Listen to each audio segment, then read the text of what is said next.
శుక్లాంబరధరం విష్ణుం శశివర్ణం చతుర్భుజం ప్రసన్నవదనం ధ్యాయేత్ సర్వవిఘ్నోపశాంతయేత్. గురుర్బ్రహ్మా గురుర్విష్ణుః గురుర్దేవో మహేశ్వరః గురుః సాక్షాత్ పరబ్రహ్మ తస్మై శ్రీగురవై నమః. వ్యాసాయ విష్ణురూపాయ వ్యాసరూపాయ విష్ణవే నమో వై బ్రహ్మనిధయే వాసిష్ఠాయ నమో నమః. కూజంతం రామ రామేతి మధురం మధురాక్షరం ఆరుహ్య కవితాశాఖాం వందే వాల్మీకికోకిలం. శ్రుతిస్మృతిపురాణానాం ఆలయం కరుణాలయం నమామి భగవత్పాదశంకరం లోకశంకరం. వాగర్ధావివ సంపృక్తౌ వాగర్ధప్రతిపత్తయే జగతః పితరౌ వందే పార్వతీపరమేశ్వరౌ. సూక్తిం సమగ్రయతున స్వయమైవ లక్ష్మీః శ్రీరంగరాజమహిషీ మధురైః కటాక్షైః. వైదగ్ధ్యవర్ణగుణకుంభనగౌరవైర్యాం కండూలకర్ణకుహరాः కవయోధయంతి. హైమోర్ధ్వపుండ్రమజహన్మకుటం సునాసం మందస్మితం మకరకుండలచారుగండం బింబాధరం బహుళదీర్ఘకృపాకటాక్షం. శ్రీవేంకటేశముఖమాత్మని సన్నిధత్తాం. విమలపటీ కమలకుటీ పుస్తకరుద్రాక్షశస్తహస్తపుటీ కామాక్షీ పక్ష్మలాక్షీ కలిత విపంచీ విభాసి వైరించీ. మనోజవం మరుతతుల్యవేగం జితేంద్రియం బుద్ధిమతాం వరిష్టం వాతాత్మజం వనరయూధముఖ్యం శ్రీరామదూతం శిరసా నమామి. ఆపదామపహర్తారం దాతారం సర్వసంపదాం లోకాభిరామం శ్రీరామం భూయో భూయో నమామ్యహం. నారాయణం నమస్కృత్య నరం చైవ నరోత్తమం దేవీం సరస్వతీం వ్యాసం తతో జయముదీరయేత్. హరి ఓం. పరమేశ్వర స్వరూపైన సభకి నమస్కారం. నేను మీతో మనవి చేశాను కుమారాస్త్ర విద్యా ప్రదర్శనము. ద్రోణాచార్యుల వారి దగ్గర చదువు నేర్చుకున్నటువంటి ఆ విద్యార్థులు ఏ స్థితిని పొందారో ఒక్కసారి ధృతరాష్ట్ర మహారాజు గారికి చూపించి ఆయన సంతోషించాలి. ఎందుచేత అంటే ఇటు పాండవులకు అటు కౌరవులకి కూడా ఆయనే పెద్ద దిక్కు కనుక ఆ పైన భీష్ముడు మొదలైనటువంటి వారు చూసి సంతోషిస్తే చదువు నేర్పినటువంటి గురువుగా తనకు ఒక సార్థకత, తనకు ఒక గొప్ప సంతృప్తి. కాబట్టి ద్రోణాచార్యుల వారు అస్త్ర విద్యా ప్రదర్శనమును ఏర్పాటు చేశారు. కేవలము అస్త్ర విద్యే కాదు, కుమారులు నేర్చుకున్నటువంటి తమ తమ విద్యల్ని ప్రదర్శన చేస్తారు.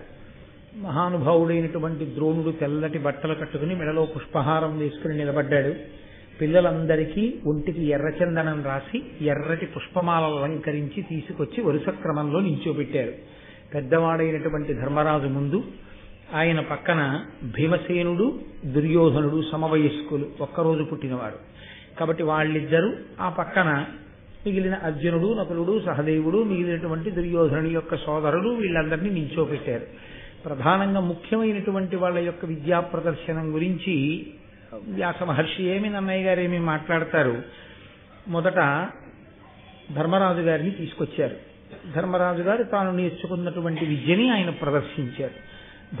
ధర్మజుడే, ఆయన బలమంతా ధర్మమే, ఆయన అనుష్ఠానము, ఆయన పట్టుకున్నటువంటి ఆ శాస్త్ర విజ్ఞానము, అనుష్ఠాన ప్రక్రియ, చిత్తశుద్ధి, అవే ఆయన యొక్క గొప్ప బలం. అది అయిపోయింది.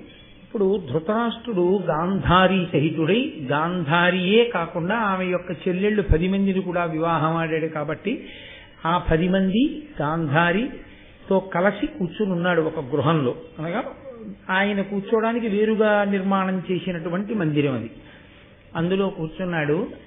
ఆ గాంధారీదేవి పక్కనే కుంతీదేవి కూడా కూర్చుని ఉంది. ఎందుచేత అంటే మరి ఆమె బిడ్డలు కూడా అందులో పాల్గొంటున్నారు కాబట్టి. కన్నులు లేనటువంటి ధృతరాష్ట్రుడికి ఎవరో చెప్తూ ఉండాలి, వీళ్ళు చాలా బాగా ప్రదర్శిస్తున్నారు, వీళ్ళు బాగా చేస్తున్నారు అని. ఆయనకి కన్నులు చెవులు కురుక్షేత్ర యుద్ధ ప్రారంభం వరకు కూడా జరిగిన విషయాలన్నీ వివరణ చేసేటటువంటి కర్తవ్యాన్ని తీసుకున్నవాడు విదురుడు. కాబట్టి ఆ విదురుడు ఎప్పుడూ చెప్తూ ఉంటాడు, ఇది ఇందుకు జరిగింది, ఇది ఇందుకు జరిగింది అని.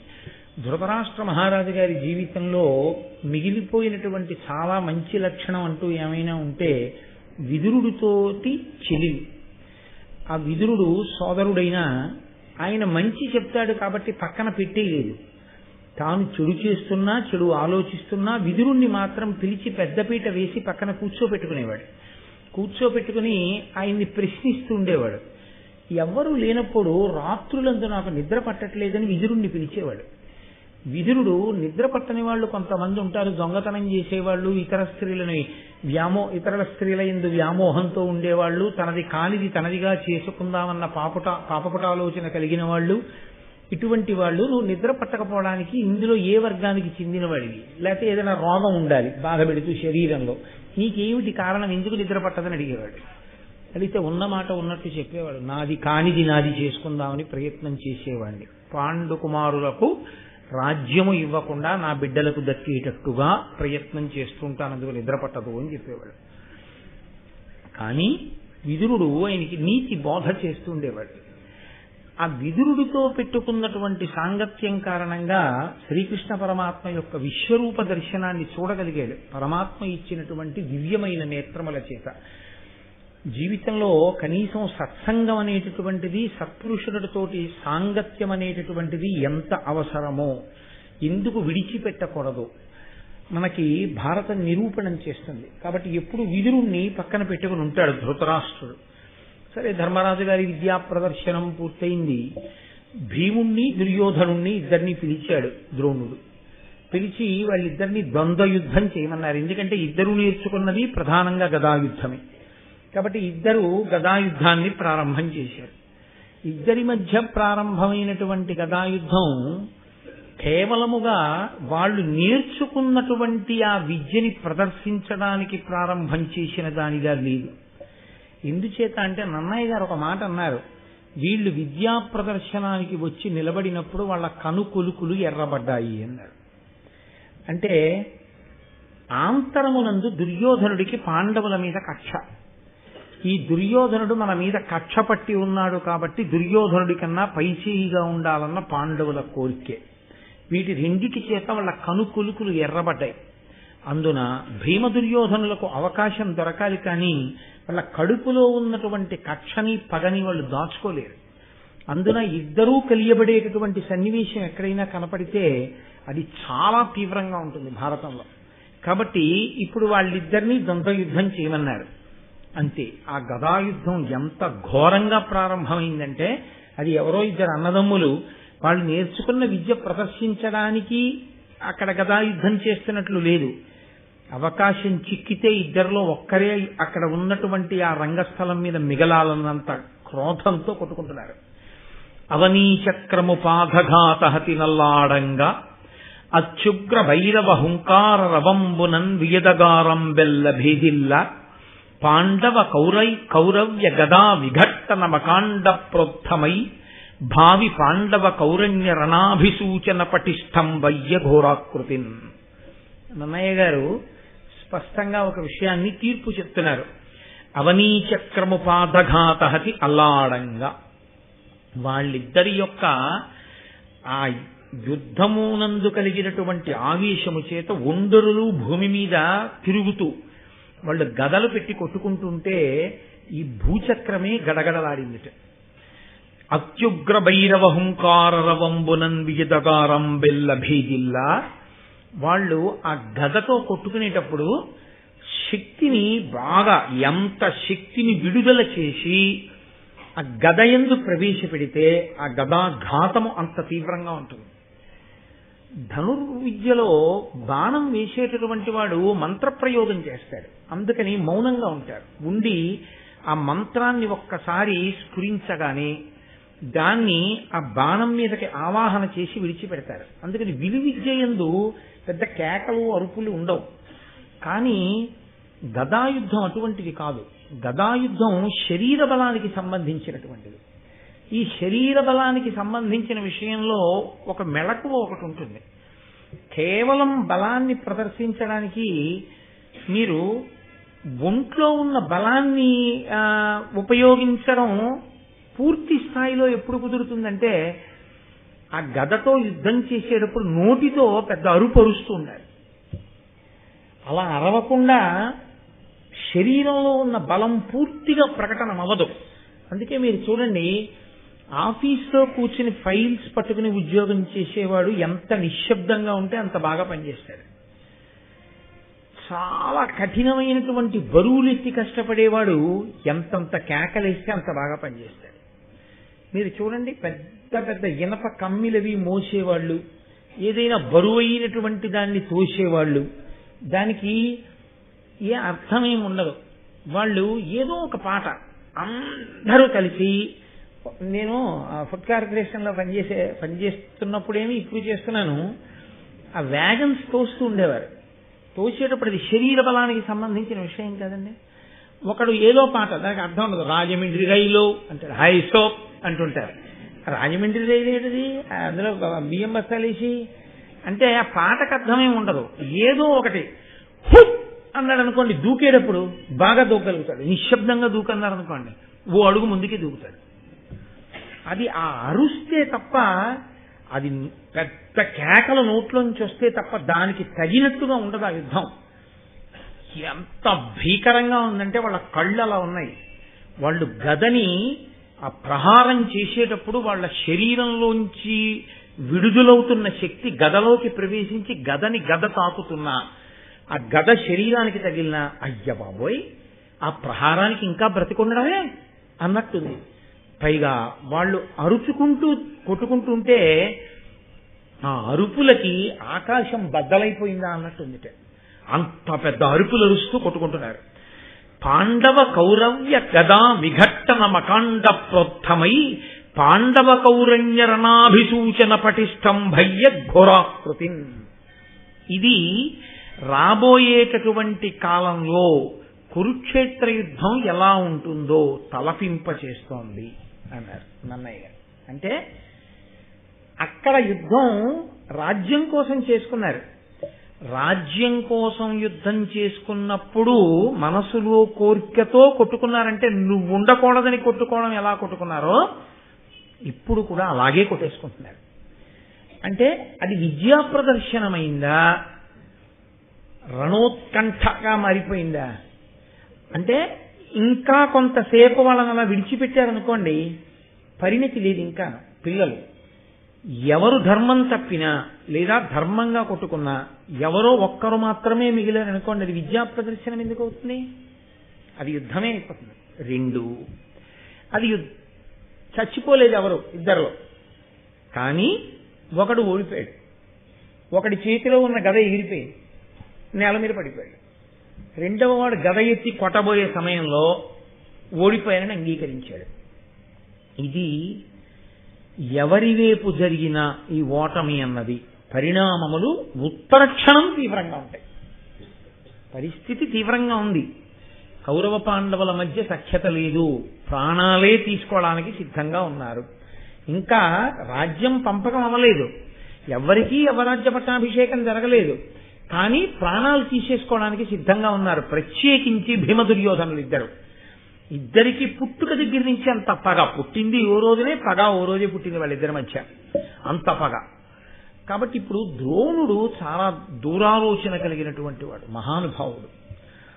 వాళ్ళని అలాగే విడిచిపెట్టాడు అనుకోండి, ఇద్దరూ దెబ్బలాడుకుంటారు. ఈ దెబ్బలాడుకోవడంలో గెలుపు ఓటమి అన్న రెండు పదములు లేకుండా ఏ పోరు పూర్తి కాదు. సంధితో పూర్తవ్వాలి, లేకపోతే గెలుపు ఓటమి అన్న మాటలతో పూర్తవ్వాలి. ఇక్కడ పరిస్థితి చూస్తే అది విద్యా ప్రదర్శనంలా లేదు. కాబట్టి గెలుపు ఓటముల వరకు వెళ్ళిపోతుంది. ఇందులో దుర్యోధనుడు ఓడిపోవడమే జరిగిందనుకోండి, ఆయన చాలా కక్ష పట్టే స్వభావం ఉన్నవాడు మానధరుడు. కాబట్టి ఆ రోజు రాత్రి నుంచే, ఇంకా తర్వాత ఎప్పుడో చేయడం మాట దేవుడు ఎరుగు, ఆ రోజు రాత్రి నుంచే కుటిలాలోచన ప్రారంభిస్తాడు. ఎలాగైనా చంపేయాలి పాండవుల్ని. రంగస్థలంలో జరుగుతున్నటువంటి యుద్ధం అందరికీ తెలుస్తుంది. దుర్యోధనుడు చేసేటటువంటి కుటిల ఆలోచనని కనిపెట్టగలగడం, నివారణ చెప్పడం ఏ విదురుడు లాంటి వాడికి మాత్రమో సాధ్యమవుతుంది. కాబట్టి తెలిసి పాండవులకి ఉపద్రవం తేకూడదు. భీముడు గెలుస్తాడు, కానీ ప్రమాదం వస్తుంది. దుర్యోధనుడు గెలిస్తే భీముడు ఊరుకోడు. ఆయన సామాన్యమైనటువంటి వీరుడు కాడు. భీముడు ఆ బాధ చేత అసలు నిలబడలేడు. మళ్ళీ ఉత్తరక్షణం ఎప్పుడు యుద్ధం తెచ్చుకుందామని భీముడు చూస్తాడు, లేదా అసలు తట్టుకోలేడు ఆ అవమానాన్ని. కాబట్టి ఇది ఇంకా అంతకన్నా హద్దు దాటకూడదు. గెలుపోటములు అన్న మాట దగ్గరికి వెళ్ళకూడదు, ఆపేసేయాలి. ఇప్పుడు మీరు ఒకటి ఆలోచించండి, అలాంటి వాళ్ళని విడదీయడం కూడా చాలా కష్టం. ఎందుకో తెలుసా అండి, సఖ్యంగా మాట్లాడుకుంటున్న వాళ్ళు ఇద్దరి మధ్యకి వెళ్ళి అయ్యా ఆ సభా సమావేశం అయిపోతుంది రెండు వెళ్ళిపోతాం అనడం తేలిక. ఇద్దరు కత్తులు పెట్టి కొట్టేసుకుంటున్నారు అనుకుంటే వాళ్ళ మధ్యలోకి వెళ్ళి అయ్యా ఆగండి ఆగండి ఓం శాంతి శాంతి శాంతి అని ఎవరంటారు? ఎవరి కత్తి మీకు పుడుచుకుంటుందో, పైగా వాడు వీడు కొట్టుకోవడంలో ఇద్దరు కలిపి ఆగు నువ్వు ఎందుకు వచ్చావు మధ్యలో మిమ్మల్ని కొడితే వెళ్ళడం కష్టం. దానికి ద్రోణుడు ఎవరిని నియోగించాడో తెలుసా అండి? అశ్వత్థామని పంపాడు.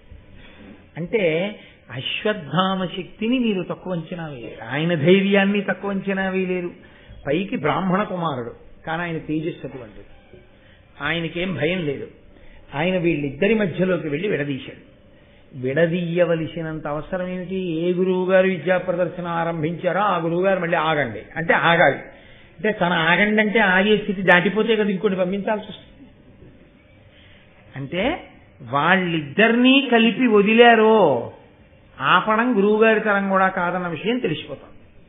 అందుకే కురుక్షేత్రంలో ఇలా కలుసుకున్న తర్వాత ఇద్దరిలో ఒకరే ఉండాలి. అది ధర్మం ఎటుందో అటు గెలిచాడు అంతే. కాబట్టి భీముడు గెలిచాడు, దుర్యోధనుడు పడిపోయాడు. ఇది చూడడానికి పిల్లల యొక్క అస్త్ర విద్యాభ్యాసంలా ఉంటుంది. అస్త్ర విద్యాభ్యాసం ఎంత బాగా చేశారు అన్నది ప్రదర్శించడానికి ఏర్పాటు చేసిన రంగస్థలంలా కనపడుతుంది. కానీ ఈ అంకం మహాభారతంలో ఏం చేసిందంటే చాలా చాలా విషయాలకి తెర తీసింది కొత్తగా. ఇద్దరిని విడదీశారు, పక్కకి పంపించేశారు. ఇప్పుడు ధృతరాష్ట్రుడు అడిగాడు ఏమైంది అని అడిగాడు. ఆయన కనపడదుగా, కంగు కంగు గదలు పెట్టి కొట్టుకోవడం కనపడుతుంది. ఏ గదని ఏ గద కొట్టిందో అరుపులు వినపడుతూ ఉంటాయి. ఆగిపోయాయి అరుపులు, ఆగిపోయాయి చెప్పుళ్ళు. ఎవరెవరినన్నా కొట్టేశారా? ఇద్దరు ఆగిపోయారా? ఆయనకి ఎలా తెలుస్తుంది? వినికిడి శక్తి మీదే ఆధారపడిన వాడికి అడగాలి. వెంటనే ఆయన ఎవరి మీద ఆధారపడతాడంటే పక్కన విదురుణ్ణి కూర్చోబెట్టుకుంటాడు. ధృతరాష్ట్రుడు ఇక్కడ యుద్ధాన్ని విదురుడితో విన్నాడు, ఆ తర్వాత కురుక్షేత్ర యుద్ధాన్ని సంజయుడితో విన్నాడు. ఎప్పుడూ ఒకరి వలన విని తెలుసుకుంటూ ఉండడమే. కానీ ఆయన ఎప్పుడు విని తెలుసుకున్నా తన పిల్లలు వృద్ధిలోకి వచ్చి ప్రవర్తించిన ప్రవర్తన మాత్రం ఆయన వినలేదు. అది ఆయన అదృష్టం. ఆయనకి చేసుకున్న వాడికి చేసుకున్నంత మహదేవ. కాబట్టి ఇప్పుడు విదురుడు చెప్తున్నాడు, ఆ రాజసుతుల విద్యా పారగ పటు చేష్టితముల పరువడి అగ్గాంధారీ ధృతరాష్ట్రులకతి ధీరుడు విదురుండు చెప్పి తెలుపుచునుండెన్. ఆ బుద్ధిమంతుడైనటువంటి విదురుడు గాంధారీ ధృతరాష్ట్రుడు. గాంధారికి ఎందుకు కళ్ళున్నాయిగా అంటే భర్తకి కళ్ళు లేవని ఆవిడ కూడా బట్ట అడ్డంగా కట్టేసుకుంటుంది. ఇద్దరికీ ఆ పిల్లల యొక్క ఆ యుద్ధ విద్యలో వాళ్ళు పొందినటువంటి విశేషాన్ని వివరణ చేస్తున్నాడు. అయిపోయింది. భీమ దుర్యోధనుల్ని పక్కన పెట్టారు, అర్జునుణ్ణి తీసుకొచ్చారు. ద్రోణుడు సగర్వంగా ప్రకటించాడు, నాకత్యంత ప్రియ శిష్యుడు అర్జునుడు ఇప్పుడు తన విద్యని ప్రదర్శిస్తాడన్నాడు. గురువు దాచుకోలేనిది ఏదైనా ఉంటే అదొక్కటే. తన ప్రియ శిష్యుడికి ఆశీర్వచనం చెయ్యకుండా, తన ప్రియ శిష్యుడి యొక్క హితాన్ని కోరకుండా, తన ప్రియ శిష్యుడి గురించి భగవంతుణ్ణి అపేక్షించకుండా అర్థించకుండా గురువు ఉండలేడు. అందుకని ఆయన సగర్వంగా సంతోషంగా ప్రకటించుకున్నాడు, ఈ అర్జునుడు నా ప్రియ శిష్యుడు. చూడండి ఇప్పుడు ఇతని యొక్క విద్యా ప్రదర్శనం. హారి విచిత్ర హేమ కవచావృతుండు ఉన్నత చాపచారు దీర్ఘోర్భుజుండు భాస్వదసితోత్పలవర్ణుడు సేంద్ర చాప శంపారుచి మేఘమో అనగా పాండవ మధ్యముడొప్పి బద్ధ తునీరుడు రంగమధ్యమున నిల్చే జనంబులు తన్ను చూడగన్. చిత్ర విచిత్రమైనటువంటి బంగారు కాంతులతో విలసిల్లేటటువంటి ఆ బంగారు కవచాన్ని ఒకదాన్ని తొడుక్కుని ఎత్తైనటువంటి ధనస్సుని చేత్తో పట్టుకుని, నల్ల కలువ ఎంత గొప్ప చక్కటి రంగుతో ప్రకాశిస్తుంటుందో. నల్ల కలువ అంటే మీరు కొంచెం జాగ్రత్తగా గమనించవలసి ఉంటుంది. నల్ల కలువకున్న గొప్పతనం ఏమిటో తెలుసా అండి? మామూలు నలుపు వంక మీరు ఎక్కువసేపు చూడలేరు. మామూలు నలుపు వైముఖ్యాన్ని కల్పిస్తుంది, చూడడానికి ఏముంది అక్కడ కనిపిస్తుంది. కానీ నల్ల కలువకున్న గొప్పతనం ఏంటంటే కంటికి చల్లగా ఉంటుంది, ఎక్కువసేపు చూడబుద్ధిస్తుంది. దాంట్లో కాంతి ఉంటుంది. నల్ల కలువ యందు కాంతి ఉంటుంది. పైగా నల్ల కలువలో చాలా చల్లదనం ఉంటుంది. నల్ల కలువలోకి మీరు ఇలా చూస్తే మీకు కళ్ళకి హాయిగా అనిపిస్తుంది. కళ్ళకి హాయిగా అనిపిస్తే మనసు కూడా ఉల్లాసంగా ఉంటుంది. అందుకే నిద్రపోయే వాళ్ళు ఎర్రటి లైటు పచ్చటి లైటు వేసుకోరు, నీలం లైట్ వేసుకుంటారు. ఆ కాంతి కనురెప్పల మీద పడితే చల్లగా ఉండి నిద్రపడుతుంది.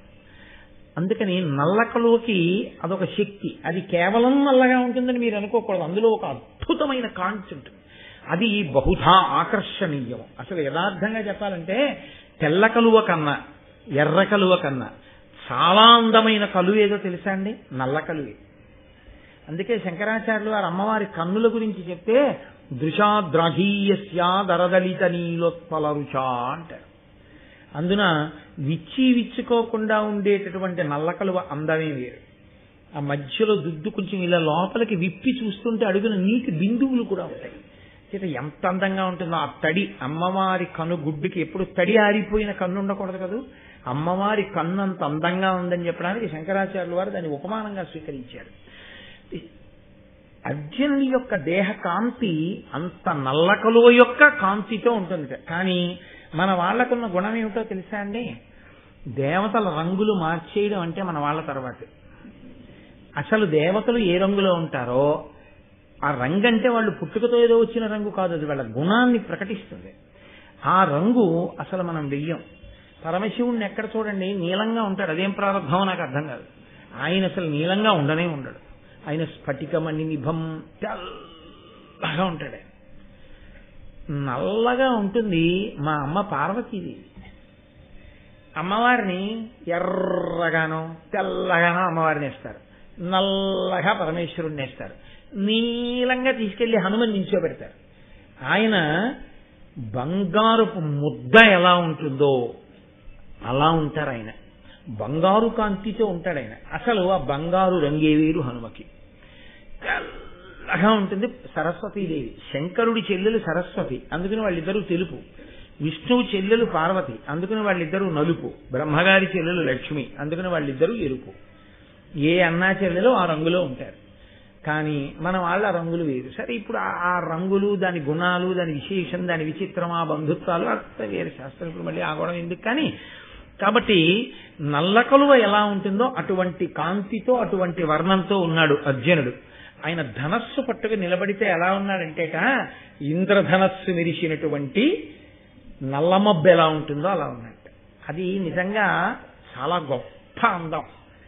ఆకాశం వర్షాకాలం వచ్చినప్పుడు సాయంకాలం అయ్యేటప్పటికి దట్టంగా మబ్బు పట్టి రాత్రి 7 గంటలకో ఒక్కసారి గాలి మారిపోయి పెద్ద గాలి వచ్చి దుమ్ము రేగిపోయి ఉత్తర క్షణం మన ప్రయత్నం అక్కర్లేదు, చాలా తేలిగ్గా పోయేది కరెంటు. కాబట్టి లోకమంతా చీకటి అయిపోతుంది. లోకమంతా అన్నమాట ఎందుకు, మన రాష్ట్రం చీకటి అయిపోతూ ఉంటుంది. ఆ రోజు తొందరలో పోయి ప్రకాశవంతం అగుగాక మనం ఇలా చూసేటప్పటికీ ఊరంతా చీకటే కాబట్టి కొత్తగా వెలుతురొక్క దీపం కనపడదు ఆ సమయంలో. అప్పుడు తళుక్కన మెరుపు మెరిస్తే నల్లటి ఆకాశంలో మెరిసినటువంటి ఆ మెరుపుతో సౌదామినితో కూడినటువంటి ఆ నల్లమబ్బు అందాన్ని మీరు అనుభవించాలి. అద్భుతం అసలు. ఊరు ఈ చివరి నుంచి ఆ చివరి వరకు ఒక్కసారి ఏదో ఫ్లాష్ వెలుతురు కనపడినట్లుగా కనపడుతుంది. నాకెవరో మొన్న ఒక ఇది పంపించారు. వర్షం వస్తోంది, మెరుపులు మెరుస్తున్నాయి, పిల్లాడు భయపెడతాడని తల్లి గబగబా వెళ్ళి స్కూల్ నుంచి తీసుకొస్తోంది. తీసుకొస్తుంటే మెరుపు మెరిచినప్పుడల్లా పిల్లాడు ఆగిపోయి నవ్వేవాడు. అయితే నువ్వు భయపడతావని నేను వచ్చి నిన్ను స్కూల్ నుంచి తీసుకెళ్తున్నాను, నువ్వు మెరుపు మెరిచినప్పుడల్లా ఆగి నవ్వుతావేమిటి అంది తల్లి. అంటే ఆయన అన్నాడు, అమ్మ నువ్వే చెప్పావు కదా భగవంతుడికి మనం అంటే చాలా ప్రీతని. పరమేశ్వరుడు స్కూల్కి వచ్చి నువ్వు నన్ను తీసుకెడుతుంటే చిన్నతనంలో నేను స్కూల్ నుంచి ఇంటికి వెళ్ళిపోతున్న ఫోటోలు తీసుకోవాలని ఇవాళ కెమెరా పట్టుకుని వచ్చి ఫోటోలు తీస్తున్నాడు. మరి ఫోటో తీసేటప్పుడు నవ్వుతూ పడద్దు, అందుకని ఆయన కెమెరా తలుపు మనిపించినప్పుడు నవ్వుతూ కనపడ్డానమ్మా అన్నాడు. వీడి గురించి ఆయన భయపడిపోయానని నా తల్లి తెల్లబోయింది. తల్లి నేర్పిన భక్తి వాడు ఆకాశంలో మెరుపులో కూడా పరమేశ్వరుడు తల్లి ఫోటో తీసుకుంటున్నాడని నవ్వుతూ నించునేవట్టు దానికి ఎదురుకుండా. ఎవరి దృష్టికోణం వారిది, ఎవరి ఐశ్వర్యం వారిది. కాబట్టి ఆయన ధనస్సు పట్టుకు నిలబడితే నల్లమబ్బు మధ్యలో మెరిచినటువంటి మెరుపుతీగ ఎలా ఉంటుందో, మెరుపుతీగతో కూడిన మబ్బు ఎలా ఉంటుందో అలా ఉన్నాడు. అటువంటి వాడు అక్కడ ఉన్నటువంటి వాళ్ళందరూ తెల్లబోయి అబ్బా ఏమి అర్జునుడు అని చూస్తుంటే అందులో ఆ చేతులు అటువంటి చేతులు. ఆయన యొక్క ఆహార్యమునందు ఆయన ఆ సాముద్రికంలో ఆయనకి రామచంద్రమూర్తికి అర్జునుడికి వీళ్ళిద్దరికీ ఉన్న గొప్ప విశేషం, ఆ ధనస్సుని ఇలా పట్టుకుంటే అంతంత పొడుగు చేతులు, ఆ బాణాన్ని తీసి సంధించి ఆకర్ణాంతము లాగుతుంటే అంతంత పొడుగు చేతులతో ధనస్సు పట్టుకుంటే అదొక గొప్ప అందం. కాబట్టి ఆ అర్జునుడు వచ్చి నిలబడ్డాడు. ప్రజలందరూ కూడా ఆ అర్జునుణ్ణి చూసి అనుకుంటున్నారు, వీడే కృతహస్తుడు, అఖిలాస్త్ర విద్యలందు వీడే అగ్రగణ్యుడు, ధర్మవిధులలోన వీడే భరతవంశం వెల్ల వెలుగు కుంతి కడుపు అవు చల్లగా పుట్టిన ఘనభుజుండు. చూశారా, వీడు చేతులున్నందుకు ధన్యుడు, మనందరినీ రక్షించగలడు. వీడు ఆ చేతులతో బాణాలేసి ధర్మ విరుద్ధమైన వారిని శిక్షించి నిగ్రహించి ధార్మికమైన వాళ్ళని రక్ష చేస్తాడు. వీడే అఖిల శాస్త్రముల యందు అగ్రగణ్యుడు, వీడే ధర్మ విధులు పుట్టినటువంటి భరతవంశంలో వెలుగుల ముద్ద, కుంతి కడుపున పుట్టినటువంటి మహానుభావుడు అని ఆ కుంతీదేవి కడుపుని తలుచుకుని వాళ్ళందరూ పొంగిపోతే కుంతీదేవి సంతోషంతో కళ్ళు తుడుచుకుంది. ఏ తల్లికైనా ఇంకంతకన్నా భాగ్యం ఏముంటుంది? ఏ అమ్మ కొన్న కొడుకు ఇంతటి మహానుభావుడు అన్నారనుకోండి, ఆ అమ్మ ఎంత సంతోషం పొందేస్తుంది నిజంగా. కాబట్టి ఆవిడ కళ్ళు తుడుచుకుంది. ఒక్కసారి ప్రజలందరిలో ఒకరితో ఒకరు మాట్లాడుకుంటూ ఆయన గుణములు చెప్పుకుంటుంటే సవ్వడి ఆ రంగమధ్యమునందంతటా కూడా ఘోషిస్తోంది. అటువంటి సమయంలో అక్కడ ఉండేటటువంటి వాళ్ళని ఆ ధృతరాష్ట్ర మహారాజు గారు అడిగాడు విదురుణ్ణి, ఏమిటి జనులందరూ అంతా ఏదో ఒక్కసారి మాట్లాడుతున్నారు, ఏమైంది అక్కడ సభలో అని అడిగాడు. అడిగితే విదురుడు అన్నాడు, భూరిభుజుండర్జనుడతి శూరుడు తన అస్త్ర విద్య చూపగా రంగ ప్రారంభుడైన అతని అవారితమున పొగడు జన రవంబిది అధిపా. అదిగోనయా, పాండురాజు కుమారుడైనటువంటి అర్జునుడు ధనుర్విద్యా ప్రదర్శనం కోసమని ధనస్సు పట్టుకుని రంగప్రవేశం చేసి నిలబడగానే ఆయన గుణములను ఆయన యొక్క రూపాన్ని చూసి పొంగిపోయినటువంటి ప్రజలు పెద్ద పెట్టున ఒక్కసారి మాట్లాడుకోవడం వల్ల వచ్చినటువంటి ఆ ధ్వని చేత ఇంత పెద్ద కలకలం పుట్టింది. ఇంతమంది పొగుడుతున్నారయా అర్జునుణ్ణి అన్నాడు. అంటే వెంటనే ధృతరాష్ట్రుడు అన్నాడు, అనవుడు ధృతరాష్ట్రుడు తన మనమున సంతోషమంది మానుగ వీనుల్కరిన ఫలమిప్పుడు కంటిన్ వినగంటిని పాండుసుతుల విద్యాశక్తుల్.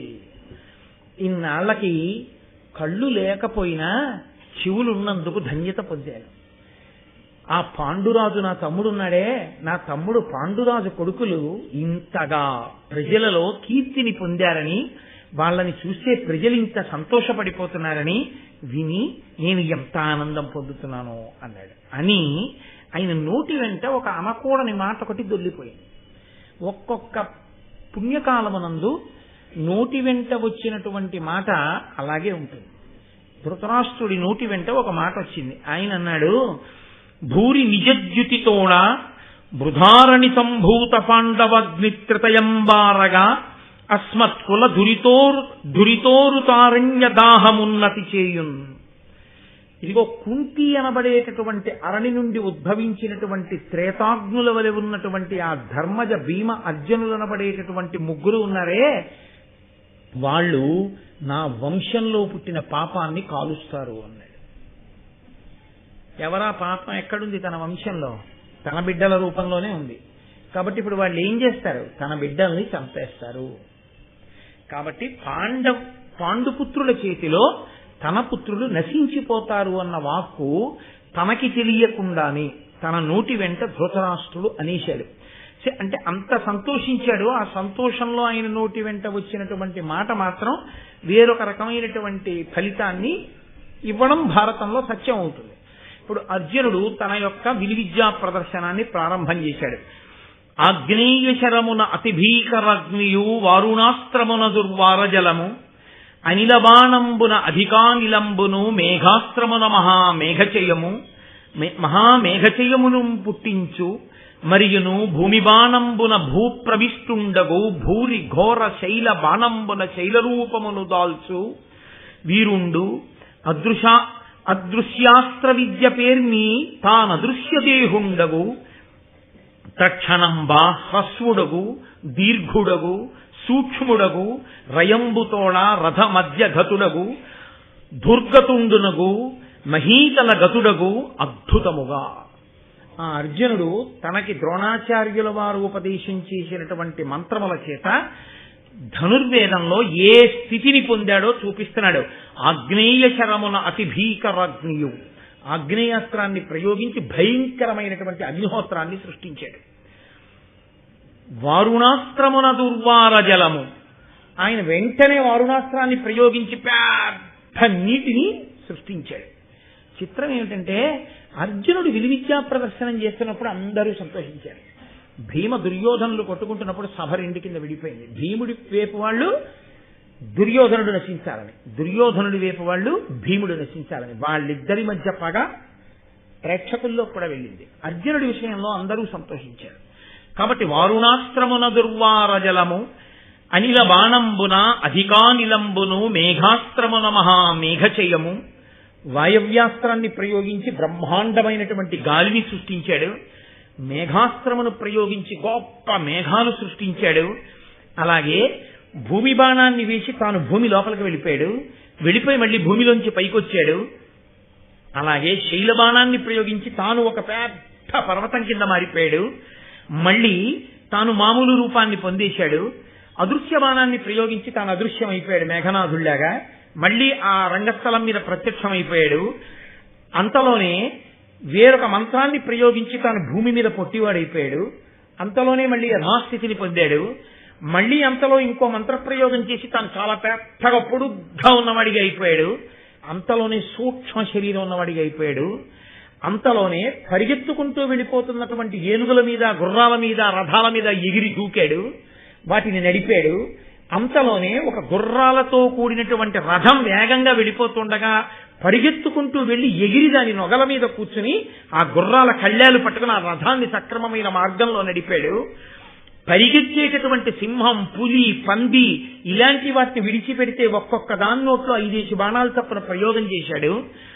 ఆవు కొమ్మును ఒకదాన్ని తీసుకొచ్చి అక్కడ కడితే ఆ కొమ్ము మీద 21 బాణములను వరుస క్రమంలో ప్రయోగించి చూపించాడు.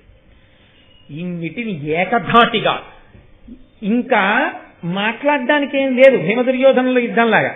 అర్జునుడు ఒకదాని వెంట ఒకటి చేసేస్తుంటే ఆయన యొక్క విలువిద్యా ప్రదర్శనానికి, ఆయన యొక్క నైపుణ్యానికి, ఆయన యొక్క శౌర్యానికి, ఆ తేజస్సుకి, ఆ అందానికి ముగ్ధులైపోయి సభంతాలా నోళ్లు తెరిచి కన్నులు రెప్పవేయడం మర్చిపోయి అర్జునుడి వంక అలా చూస్తూ ఉండిపోయారు. అంతే. అకస్మాత్తుగా అర్జునుడు ఆ రంగమధ్యంలో ఇంత గొప్పగా ప్రదర్శనం చేస్తున్నాడు. అందరూ చూస్తున్నారు. ఎవ్వరూ ఊహించలేదు. గబగబా పరిగెత్తుకుంటూ మధ్యలోకి ఒక వ్యక్తి వచ్చాడు. చూడండి, ఏదో మంచి ఆట రసకందాయంగా జరుగుతుంటే ఎవరో గబగబా ఆ క్రీడా మైదానంలో పరిగెత్తుకొస్తే అందరి దృష్టి ఎలా మరడిపోతుందో అలా ఒక ఆయన గబగబా వచ్చాడు.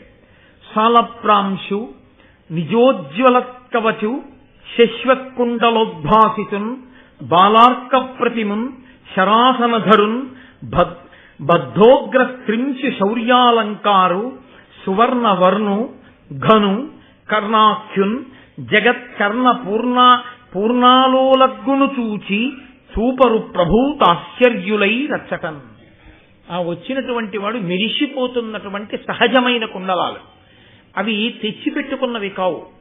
చెవులకి సహజమైనటువంటి కుండలాలతో, సహజమైనటువంటి కవచంతో, బ్రహ్మాండమైనటువంటి చేతిలో పట్టుకున్నటువంటి ధనస్సుతో సూర్యుడు బాలసూర్యుడై భూమి మీద నడుస్తున్నాడా అన్నట్టుగా బాలసూర్యుని యొక్క తేజస్సుతో బంగారు రంగు కాంతితో మెరిసిపోతున్నటువంటి కర్ణుడు ఆ రంగంలోకి ప్రవేశించి ద్రోణాచార్యుల వారికి ఒక నమస్కారం చేసి అర్జునుడి వంక చూసి వెంటనే అన్నాడు, నీవా కడు నేర్పు కాడవు కావలవదు, వీని గొన్ని గరచిత మేమున్ని విద్యలెల్ల చూపుదుమే వీరుల సూచి మేలు మేలని పొగడం. ఏవి నువ్వే పెద్ద వీరుణ్ణి అనుకుంటున్నావా? నీకే విద్యలొచ్చు అనుకుంటున్నావా? నీకేవచ్చో మాకు వచ్చు, మేము చూపిస్తాం ఆ విద్యలని అన్నాడు. ఇందులో ఒక చిత్రం ఒకటి ఉంది. అర్జునుడు కూడా ఇలా రావచ్చు, అలా రాలేదు.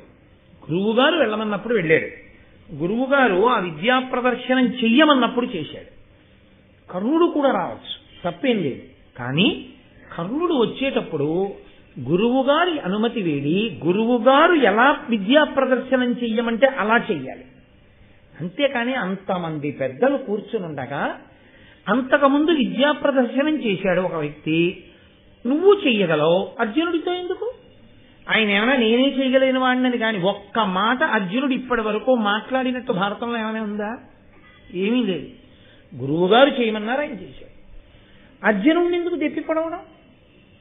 అంటే భీముడి మీద దుర్యోధనుడికి ఎంత కక్షో అర్జునుడి మీద అంత కక్ష ఉన్నవాడు ఒకడున్నాడని భారతంలో ఇప్పటి వరకు మనకు తెలియదు. అంటే ఇదే మొదటిసారి భారతం వింటుంటే. అర్జునుడి మీద అంత కక్ష పెట్టుకుని భీముడితో సమానంగా కదా యుద్ధం చేసే దుర్యోధనుడు ఉన్నట్టు అర్జునుడిని దృష్టిలో పెట్టుకుని విలువిద్య నేర్చుకుని అర్జునుడిని ఓడించాలన్న కుతూహలం ఉన్నవాడొకడు కూడా ఉన్నాడు అన్నది బయటకు వచ్చింది. ఇది కుమారాస్త్ర విద్యా ప్రదర్శనంలో జరిగిన గమ్మత్తు ఏమిటంటే అర్జునుడి మీద కక్ష ఉన్నవాడెవరు ఇప్పుడు బయటపడ్డాడు. బయటపడి అర్జునుడిని అధిక్షేపించాడు. అధిక్షేపిస్తే ఆయన మాట్లాడగానే నన్నయ్య గారు ఎంత అందంగా మాట్లాడతారండి అనినా ఇనతనయు పలుకులు జనులకు విస్మయము సవ్యసాచికి కోపంబును సిగ్గును మరి దుర్యోధనునకు ప్రీతియును చేసే తక్షణమాత్రం. ఆ సమయంలోనే ఆయన అనిన ఇనతనయు పలుకులు ఆ సూర్యుని యొక్క కుమారుడైనటువంటి కర్ణుడు పలికినటువంటి పలుకులు ఏవైతే ఉన్నాయో అవి 3 రకాలుగా ప్రకాశించాయి, 3 ఫలితాలు తీసుకొచ్చాయి. జనులకు విస్మయము, ఎవర్రా ఇతను మనం ఎప్పుడు చూడలేదు, అయ్య బాబాయ్ అతనే అంత బాగా చేస్తున్నాడంటే నీకే వచ్చా నాకు వచ్చంటున్నాడు. కాబట్టి జనులకు ఆశ్చర్యం కలిగింది. 2 సవ్యసాచికి కోపంబును సిగ్గును. సవ్యసాచి అంటే 2 చేతులతో బాణం వేయగలిగిన వాడు. కాబట్టి ఇప్పుడు ఆయనకి నన్నయ్య గారు ఒక విశేషణాన్ని వేశారు, చీల్చేయగలడం అని. 2 చేతులతో బాణాలు వేయగలడం. వెయ్యగలిగిన వాడికి కోపం వచ్చింది, సిగ్గు వేసింది. ఎందుకో మీకు తర్వాత తెలుస్తుంది.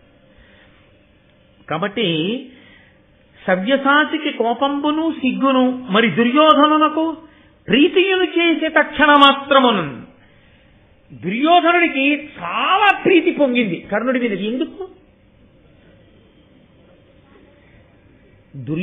భీముడి మీద యుద్ధానికి తాను తయారవుతున్నాడు, అర్జునుడి మీద యుద్ధానికి తన వైపు అలాంటి వాడు ఉన్నాడన్న ధైర్యం లేదు ఇన్నాళ్ళు.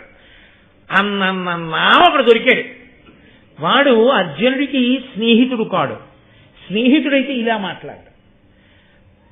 అర్జునుని యందు ఎక్కడో తెలియకుండానే కడుపులో కక్ష పెంచుకున్నవాడు కాకపోతే అలా మాట్లాడక్కర్లేదు. ద్రోణాచార్యుల వారిని అడగాలి, పెద్దవాడు భీష్ముడిని అడగాలి, లేకపోతే కృపాచార్యుల వారిని అడగాలి. అయ్యా నేను కూడా విలువిద్య నేర్చుకున్నాను, నాకు ఒక అవకాశం ఇవ్వండి. అర్జునుడు ఎంత బాగా విలువిద్య ప్రదర్శించాడో అలా నేను కూడా నేర్చుకున్నాను కాబట్టి గురువు గారి దగ్గర నేను కూడా విలువిద్యని ప్రదర్శనం చేస్తాను, నాకు ఒక అవకాశం ఇవ్వండి అని అడిగాడు అనుకోండి. గురువు గారు ఇవ్వకపోతే గురువు గారిని తప్పు పట్టాలి. ఇప్పుడు అసలు తనే సభా మర్యాద లేకుండా వచ్చేసేసి అలా మాట్లాడితే అది దోషభూయిష్టం, అది అలా ప్రవర్తించకూడనటువంటి రీతి.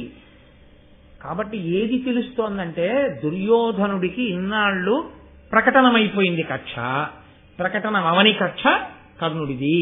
ఈ కర్ణుని మీద దుర్యోధనుడికి ప్రీతి పుట్టింది. ఈ కర్ణుడు దుర్యోధనుడి పక్షాన్ని చేరితే దుష్టుల యొక్క సాంగత్యము చేత అంతకాగడం చేత కర్ణుడు నశిస్తాడు.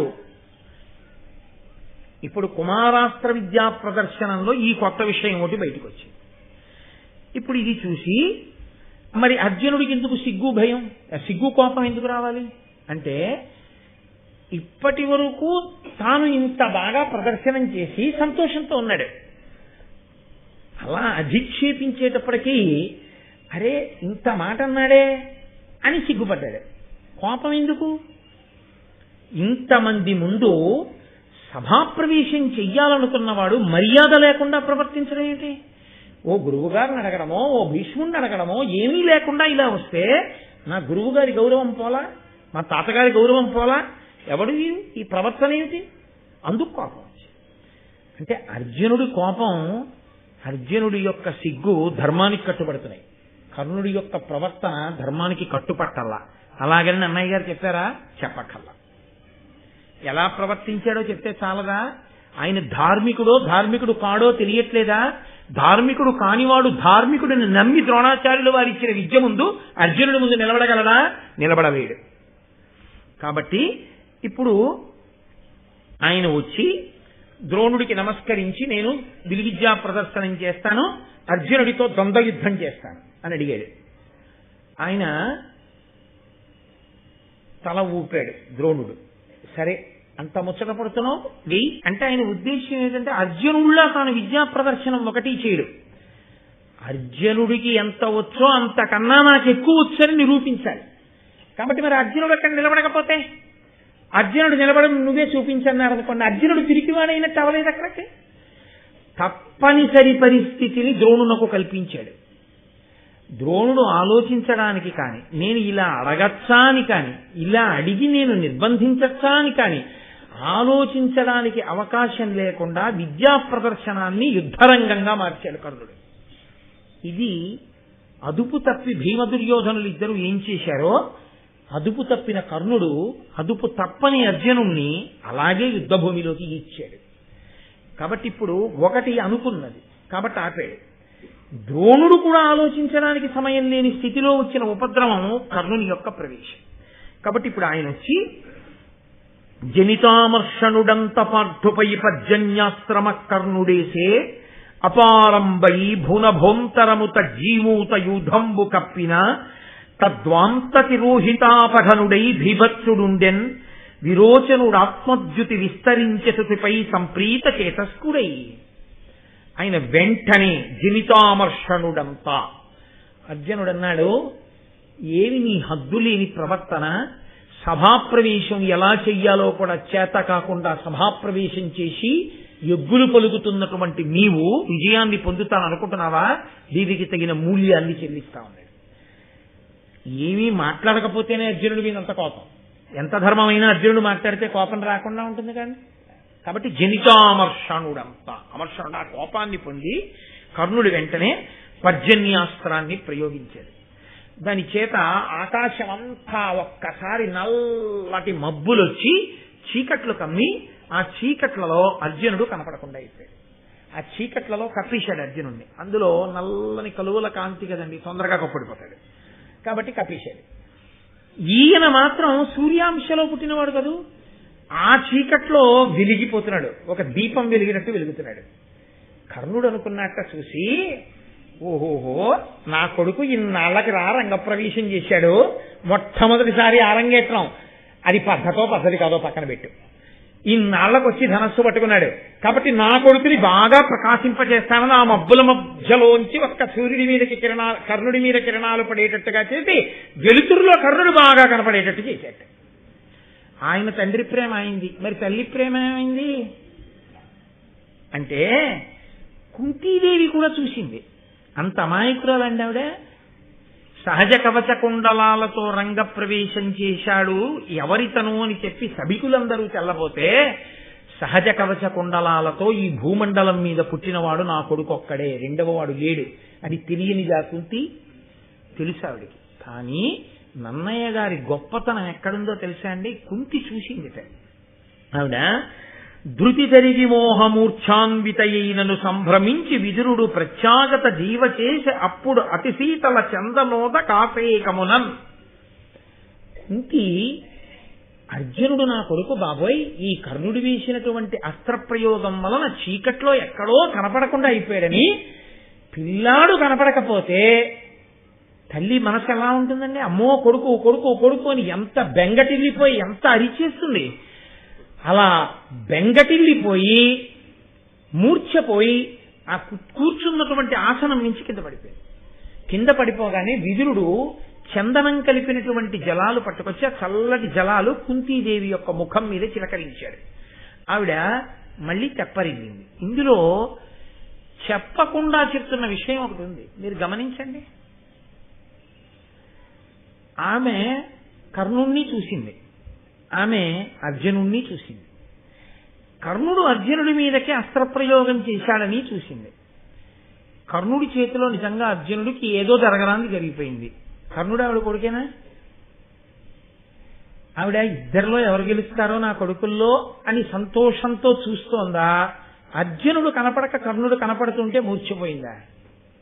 అర్జునుడు కనపడక కర్ణుడు కనపడుతున్నా మూర్ఛపోయింది. అంటే తల్లితనం ఇద్దరి పట్ల సమానమైన కన్యాగర్భమునందు జన్మించినటువంటి పిల్లవాని మీద వివాహానంతర సంతానమునకు మీద ఉన్నటువంటి ప్రేమ, ధార్మికమైన ప్రేమ, ప్రకటించగలిగిన ప్రేమ తల్లికి ఉండదు. అది పెద్ద శాపం. అందుకే తల్లి ప్రేమకి, తల్లి బెంగకి కూడా నోచుకోలేకపోయాడు కర్ణుడు. ఒక్కటే కారణం, కన్యా సంతానం అవడమే కారణం. అది కన్యా సంతానం కాకపోయి ఉంటే అర్జునుడు ఎవరు? కన్యా సంతానం కాడు, వివాహానంతర సంతానం, ధార్మిక సంతానం, తన కొడుకని లోకానికి తెలిసిన సంతానం. ఆమె ప్రేమ తూకంలో పెడితే అర్జునుడి వైపు ఎక్కువ. అలా ఉంటుందా తల్లికి? ఉంటుందని మీకు తీర్పు చెప్తోంది భారతం. తల్లి చెప్పలేదు, ధార్మిక సంతానమే బతకాలని కోరుకుంటుంది. కర్ణుడి తప్ప కాకపోవచ్చు, ఫలితం అంతే. పాలగిన్నే అని తెలియక తల్లేనండి, అయినా కాలు కాల్చడమే దాని ధర్మం అంతే. అలాగే ఇలాంటి విషయాల్లో కూడా దాని ఫలితం అలాగే ఉంటుందంతే. కాబట్టి మనకి సనాతన ధర్మం ఎప్పుడూ ఏం చెప్తుందో తెలుసా అండి? నీ ఇంట ఇంకా అన్నం తయారు కాలేదు, గబగబా తినవలసి వచ్చింది, పక్కింటికి వెళ్ళి భోజనం చేసి వెళ్ళిపోయావు, పెద్ద ఇబ్బంది లేదు. స్నానం చెయ్యవలసి వచ్చింది, స్నానం చేయడానికి అవకాశం కుదరలేదు, ఎలా ప్రయత్నించినా కాస్త విభూతి చల్లుకుని సంధ్యావందనం చేశావు, తప్పు లేదు. ఒక్క సంతానం విషయంలో మాత్రం వివాహానంతర సంతానమే ధార్మిక సంతానం. ఇంకొకలా సంతానమును పొందడం అనేటటువంటిది సనాతన ధర్మమునందు ఎందుకు అంగీకార యోగ్యము కాదో, ఆ తల్లికి కడుపు కోత, ఆమె గుండెలు రగలడం తప్ప ఆమె చెప్పలేదు. 2, ఆ పిల్లవాడు జీవితంలో పొందవలసినటువంటి ఉన్నతిని పొందలేడు. యథార్థంగా మీరు ఆలోచించండి, సుక్షత్రియుడు కర్ణుడు. ఎవరున్నారు చెప్పడానికి? ఈ మాట చెప్తుందా కుంతి వచ్చి సభలో? చెప్పదు. ఈ మాట చెప్తాడా సూర్యనారాయణమూర్తి వచ్చి సభలో? చెప్పడు. మరి కుంతి గురించే మాట్లాడతారేమండి మీరు, కర్ణుడి గురించి ఎందుకు మాట్లాడరు అని మీరు నన్ను అడగచ్చు. దేవతాస్వరూపంగా ఆయన పాత్ర అక్కడ వరకు అంతే. ఆ మంత్రం జపించింది, ఆ వరం ఇచ్చాడు తప్ప అస్తమానం సాక్ష్యాలు చెప్పడానికి ఆయన వస్తానని ఆ మంత్రానికి ఫలితంగా లేదు. కాబట్టి ఆయన రాడు. అది మంత్ర ప్రభావంగా అక్కడై ఉండొచ్చు, నిజ జీవితంలో వర్తమానంలో కూడా ఇంతకన్నా ఇంకోలా ఉంటుందని మీరు అనుకోవడానికి వీలు. అందుకే చాలా జాగ్రత్త స్మా, చాలా జాగ్రత్త స్మా అని చెప్పి సనాతన ధర్మం కానీ మనకి కుటుంబంలో కానీ 1కి 10 మార్లు ఈ విషయంలో అంత జాగ్రత్త ఎందుకు చెప్తారంటే, ఈ దేశంలో వివాహపూర్వ శృంగారము, సంతానము అభ్యున్నతికి హేతువులు కావు. ఇక్కడున్న వ్యవస్థ అటువంటి స్థితిని అంగీకరించదు.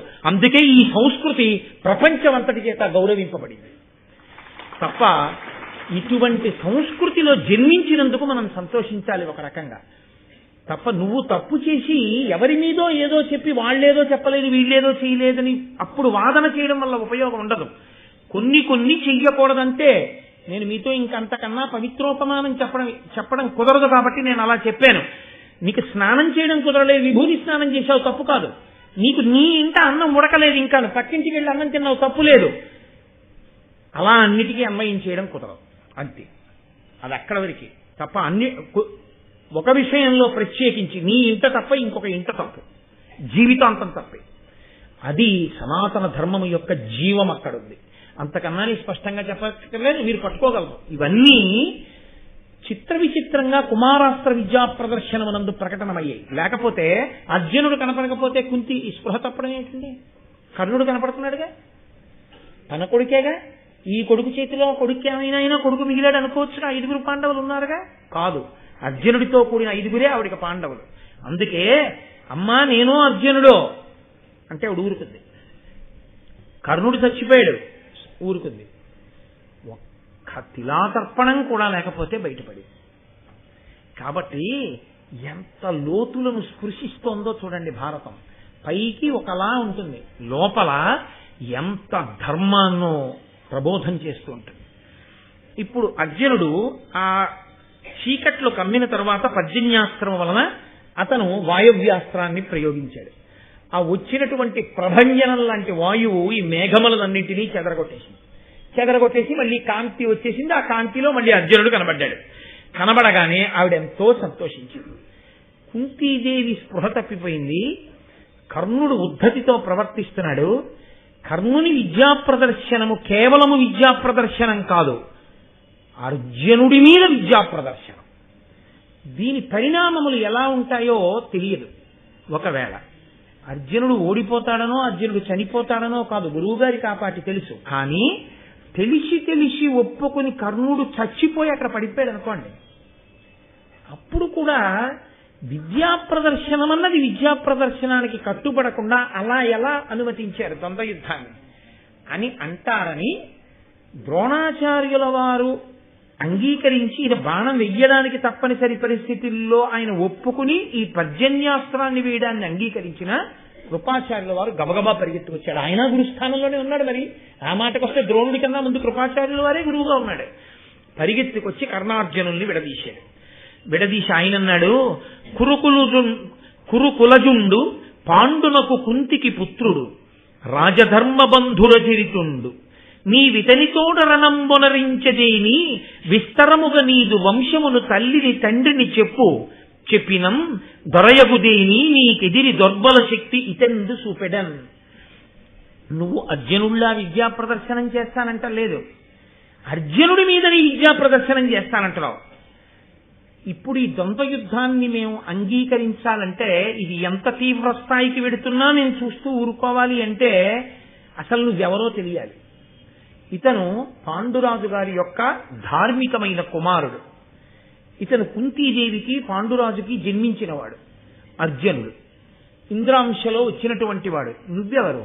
నువ్వు ఏ తల్లిదండ్రులకు జన్మించిన వాడివి? ఏది ఒకసారి చెప్పు నీ గురించి అని అడిగాడు. ఇంత కర్ణుడు డీలాపడి సిగ్గుపడిపోయి ఆయన తప్పు కాదు, కానీ ఆయనకి ప్రతిబంధకం అయింది. నేను ఇంతకన్నా అనకూడదు కానండి, చిన్నతనంలో ఆదర్శాలు చెప్పడం బాగుంటుంది. తమ పిల్లల దాకా వచ్చేటప్పటికి ఎన్ని ఇబ్బందులు వస్తాయో తర్వాత ఆలోచించకపోతే నీ ఆదర్శాలకి నీ పిల్లలు కాదు పాడవలసిన వాళ్ళు సిగ్గుపడి నాన్న నువ్వు చేసినటువంటి ధూర్తతనానికి, మీ ఇద్దరి ధూర్తతనానికి శిక్ష నేను అనుభవిస్తున్నాను సమాజంలో అని అన్ననాడు అప్పటికి నీకున్నటువంటి ఉద్రేకం చల్లారిపోతుంది. అప్పుడు నువ్వు సిగ్గుతో నీ బిడ్డల ముందు తలంచుకుని నా బిడ్డలకి మార్గం చూపించలేకపోయిన, అభ్యున్నతిని ఇవ్వలేకపోయాను అని నువ్వు బాధపడినా నువ్వు నీ బిడ్డలకు చేసిన అన్యాయాన్ని నువ్వు ఇక దిద్దలేవు. Marry in haste and repent at leisure. తొందరపడి పెళ్లి చేసుకుని జీవితాంతం విచారించవద్దు. శాస్త్రం మనకి తీర్పు చెప్తోంది. ఇప్పుడు ఆ కర్ణుడు చెప్పలేకపోయాడు ఎవరి తల్లిదండ్రులు. తెలియదా కర్ణుడికి ఆ పాట అమాయకుడా? ఆయన గ్రహించగలడు. ఆయనకి కుంతి సభలో ఉన్నది అని చూడడం కుదరదు. ఎందుకంటే అంతఃపుర స్త్రీగా గదిలో ఉంది, అందరి ఎదుట ఉన్నాడు తండ్రి. ఆయన వచ్చి నా కొడుకు అని చెప్పచ్చు, చెప్పడని తెలుసు. ఇది ఆనాడు కాదు, ఈనాడు కాదు, ఏనాటికి అంతే. నేను మన్నింపబడదను కాక, నేను వాస్తవం మాట్లాడుతున్నాను. వాస్తవాన్ని విడిచి మాట్లాడి లోకాన్ని పాడు చేయడం అయితే పిచ్చి పిచ్చి మాటలు మాట్లాడడానికి ఇంత పవిత్రమైన వేదిక మీద నేను కూర్చోక్కర్లేదు. ఆయన ఊరుకున్నాడంతే. ఎప్పటికీ అంతేరా సమాజంలో, తస్మాత్ జాగ్రత్త. ఇప్పుడు ఆయన ఎవరిని అడుగుతాడు? మౌనంగా ఊరుకున్నాడు. మౌనంగా ఊరుకుంటే మాట్లాడేవాడు లేచాడు. వాడెంత చిత్రమైన వాడో తెలుసా అండి. వాడి స్వార్థ ప్రయోజనానికి వాడు ఏదైనా మాట్లాడతాడు. ఉండరని మీరు అనుకుంటున్నారా? ఎప్పుడూ ఉంటారు. దీర్ఘదృష్టితో మాట్లాడేవారు కొందరుంటారు.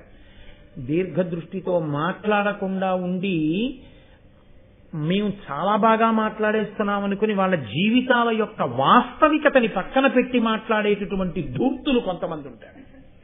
వాళ్ళకేం కావాలి? నీ జీవితంలో వచ్చే సమస్యల గురించి వాళ్ళకి అక్కర్లేదు. వాడు అప్పటికి ఆ మాట చెప్తాడు అంతే, ఆ తర్వాత నేనేం చేస్తానాయా అంటాడు అంతే, ఒక్క మాటతో పోతాడు. కాబట్టి ఇప్పుడు ఆ దుర్యోధనుడు లేచాడు. ఆయనకేం కావాలి? అర్జునుడితో యుద్ధం చేసేవాడు దొరికాడు, ఆయనకు ఆపదొచ్చింది, తాను ఆదుకోవాలి. ఆదుకుని తాను పెద్ద స్నేహితుడిలా ప్రవర్తించాలి.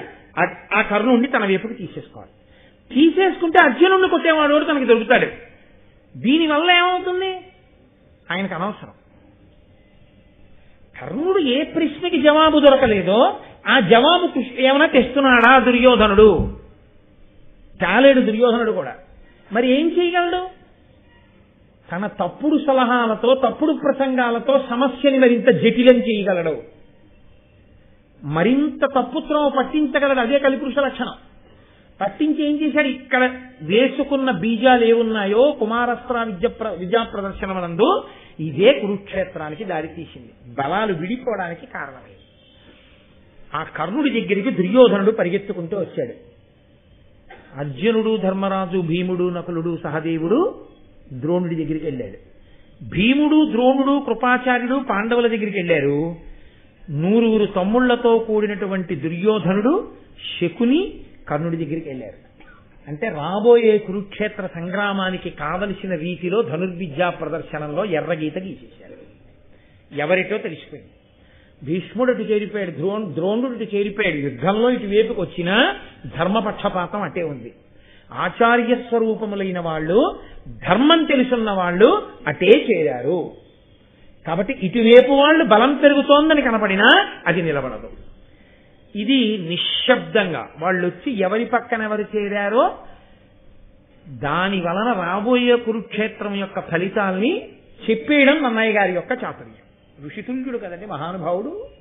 కాబట్టి ఇప్పుడు ఆ దుర్యోధనుడు అన్నాడు, కులము గలవాడు, శౌర్యము కలవాడును, అధిక సేవ కలవాడును, భూతలమున రాజను నామము విలసిల్లగా దాల్చు 3 విధముల పేరు మీద. ఆయన ఎవరి కొడుకు అని అడుగుతాయేంటి? ఆయన ఎవరు కొడుకు అంటే రాజు అన్న నామం ఎవరికి ఉందో తెలుసా? కులము గలవాడు, క్షత్రియుడిగా పుట్టినవాడు, శౌర్యము కలవాడు, శౌర్యం ఉన్నటువంటి వాడు, అధిక సేన కలవాడు, కోరిడంత సైన్యం ఉన్నవాడు, భూతలమున రాజను నామము విలసిల్లగా తాల్చు 3 విధముల పేరు మీద. 3 రకాలుగాను రాజు అవుతాడు. కాబట్టి ఇతను ఎవరికి తల్లిదండ్రులో ఎందుకు అడిగినట్టు? క్షత్రియుడో కాదో అని అడగడానికి అడిగినట్టు. ఇతను రాజు చాలా అర్జునుడితో యుద్ధం చేయడానికి. అంటే ఇప్పుడు అతనికి కావలసింది ఏమిటంటే, నేను ఇలా చేయడం వల్ల ఈ ఇద్దరి మధ్య యుద్ధం, ద్వంద్వ యుద్ధం పెరిగిపోయి ఏదైనా జరిగితే, కర్ణుడు చచ్చిపోయాడు అనుకోండి, అక్కడికి వస్తాడనుకున్నవాడు పోయాడు. అర్జునుడు పోతే అమ్మ బాబోయ్, ఇంక అసలు దుర్యోధనాన్ని పట్టుకోగలమండి, అయిపోయిందంటే మహాభారతం.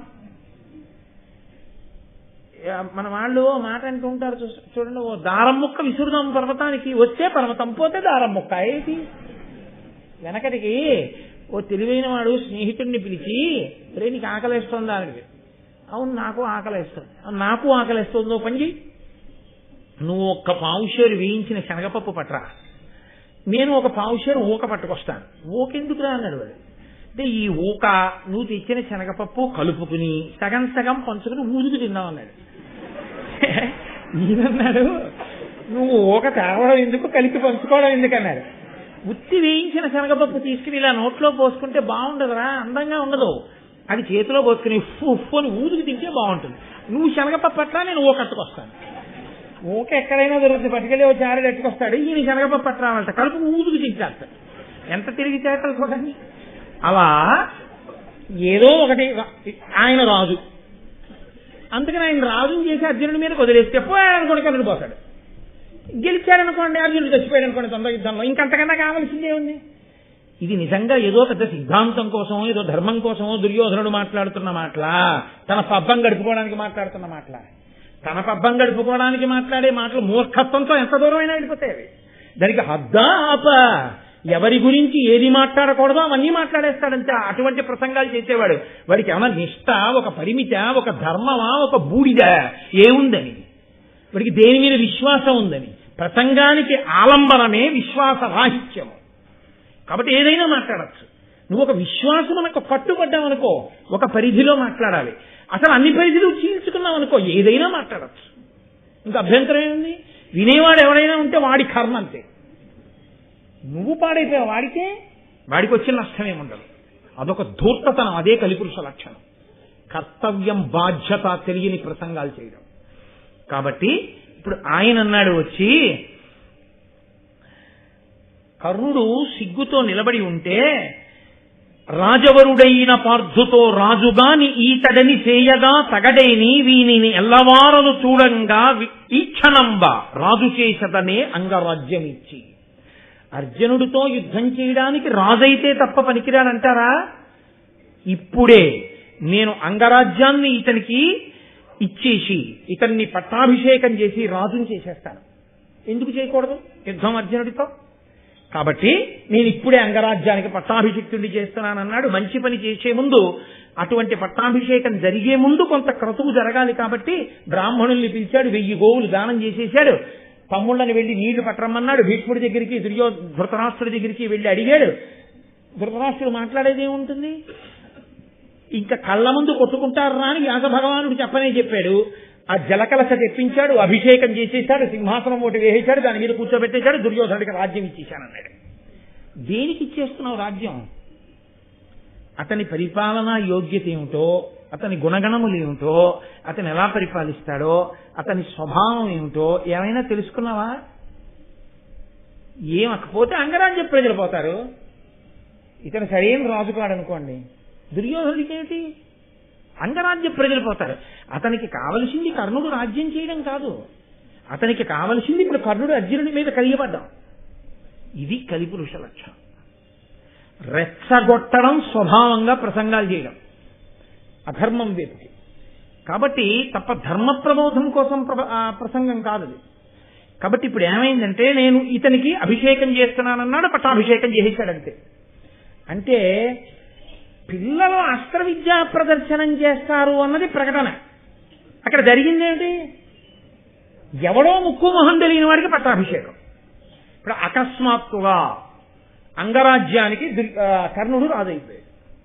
కర్ణుడు రాజైపోగానే ఆ దుర్యోధన కర్ణుల మధ్య దీనికి సదృశముగా మరి ఏనేమి యొనర్తు నీకు ఇష్టం మనినన్ మానుగా నాతో చెలిమి మహీనుతముగా చేయుమిది ఇష్టము నాకు. ఆ కర్ణుడు అతను ధర్మమన్న చట్రంలోకి ఇమడలేదు. ఆ అడిగిన ప్రశ్న, తను ప్రవేశించిన తీరు, తను విద్యా ప్రదర్శనం చేయడానికి ఎన్నుకున్న మార్గము, కృపాచార్యుడు వంటి పెద్దవారు ఎందుకు వచ్చి జోక్యం చేసుకున్నారో అతను ఆలోచించలేదు. నన్ను వీళ్ళు ప్రశ్న వేశారు, నన్ను వీళ్ళు ఆపారు, నన్నొచ్చి దుర్యోధనుడు ఆదుకున్నాడు. ఉత్తర క్షణం యోగ్యతాయోగ్యతలు కూడా చూడకుండా వాళ్ళు యోగ్యత అడిగారు. ఈయన నా యోగ్యతాయోగ్యతలు చూడకుండా నన్ను యోగ్యుణ్ణి చేయడానికి రాజ్యమే ఇచ్చాడు. కాబట్టి నీకు నేనేమి ఇవ్వనని అడిగాడు. నువ్వు నాతో స్నేహం చేయి చాలన్నాడు దుర్యోధనుడు. నా ఊపిరున్నంత కాలం నీతోనే చెలినన్నాడు కర్ణుడు. అలా చెలిమి చెయ్యొచ్చా? అటువైపు గుణాలు ఉన్నాయో లేవో తెలియకుండా నీ బలాన్ని నువ్వు అలా ఇచ్చేయచ్చా? అది ఒకవేళ అధర్మమైనా, దుష్టుడైనా, దుర్మార్గుడైనా ఎప్పుడో నిన్ను ఎవరో ఏదో అడిగితే వచ్చి ఆదుకున్నాడని వెంటనే నువ్వు అతని పక్షాన చేరిపోయి ధర్మ వ్యతిరేకంగా ఇన్నాళ్లు పాఠం నేర్పిన ద్రోణుడికి, కృపుడికి, భీష్ముడికి ఎదురుటి నిలబడతావా నువ్వు? అది ఎంత టెంపరితనంతో కూడిన ఆలోచన! ఇంత టెంపరితనం ఉన్నటువంటి వాడి దగ్గర అస్త్ర విద్యా నైపుణ్యం ఎలా ఉండనిస్తాడు ఈశ్వరుడు? అందుకే నరవర నీచే నాచే వరమడిగిన కర్ణు చేత వాసవి చేతం ధర చేత శల్యు చేతను అరయంగా కర్ణుడికి ఆర్గురి చేతను. తానేది పొందాడో దాన్ని ఈశ్వరుడు శాపరూపాల్లో తీయించేశాడు. ఎందుకంటే నిలబడితే ధర్మం పోతుంది కాబట్టి ఇప్పుడు వాళ్ళిద్దరూ స్నేహం చేసుకున్నారు. ఎప్పుడైతే స్నేహం చేసుకోవడం, దుర్యోధనుడు కౌగిలించుకోవడం, కర్ణుడి తల మీద కిరీటం పెట్టడం చూశాడో సూతుడు, అంటే కర్ణుడిని పెంచుతున్నటువంటి తండ్రి, అక్కడ వరకు ఎంత మాత్రము దోషం పట్టవలసిన అవసరం లేదు. తండ్రి అన్నవాడికి సంతోషం ఉండదండి. కొడుకు రాజ్యానికి పట్టాభిషిక్తుడయ్యాడు, ఆయన పరమ సంతోషంగా గబగబా పరిగెత్తుకొచ్చి కౌగిలించుకొని, కడగి సూతుండు పుత్రకు కౌగిలించుకొని తదీయ మూర్ధాఘ్రాణమునర చేసి అంగరాజ్యాభిషేకార్ధ్రమైన శిరము తడిపే వెండియు హర్షాశ్రుతతులనొప్ప. అప్పటికే దుర్యోధనుడి చేత పట్టాభిషేకంలో కర్ణుని యొక్క తల మీద పోయబడినటువంటి పవిత్ర జలముల వలన తడిసి ఉన్నటువంటి ఆ తలని ఆ సూతుడు గబగబా కౌగలించుకుని కొడుకు యొక్క తల ఉంచి ఆయన యొక్క మూర్ధన్య స్థానమునందు ఆఘ్రాణించి ముద్దిచ్చి కన్నుల నీటితో తడిసి ఉన్న తలని మళ్ళీ తడిపాడు. అంటే అంత ఆనందాన్ని పొందాడు ఆనందభాష్పాలతో సూతుడు. ఎప్పుడైతే సూతుడొచ్చి కౌగిలించుకుని అంత మురిసిపోయాడో భీముడు పసిగట్టాడు. సూతుని కుమారుడితను, ఇతన్ని మా తమ్ముడి మీద యుద్ధం కోసం దుర్యోధనుడు యోగ్యతని కటాక్షించడం కోసమని చెప్పి యుక్తాయుక్త విచక్షణ ఎరుగకుండా పూర్వాపర విచారణ చెయ్యకుండా రాజ్యం ఇచ్చేశాడు అని ఆయన అన్నాడు. ఇప్పుడు నాకు అర్థమైంది, నువ్వు సూతుని యొక్క కుమారుడవు. ఎవరి ధర్మము వారికి వర్ణమును ఆశ్రయించి నిర్దేశింపబడింది. ఆ యుగమునందు అంత కఠినంగా ధర్మం నిర్వహింపబడింది. నీవు రథము నడుపటం చేత తృప్తిని పొందవలసిన వాడివి.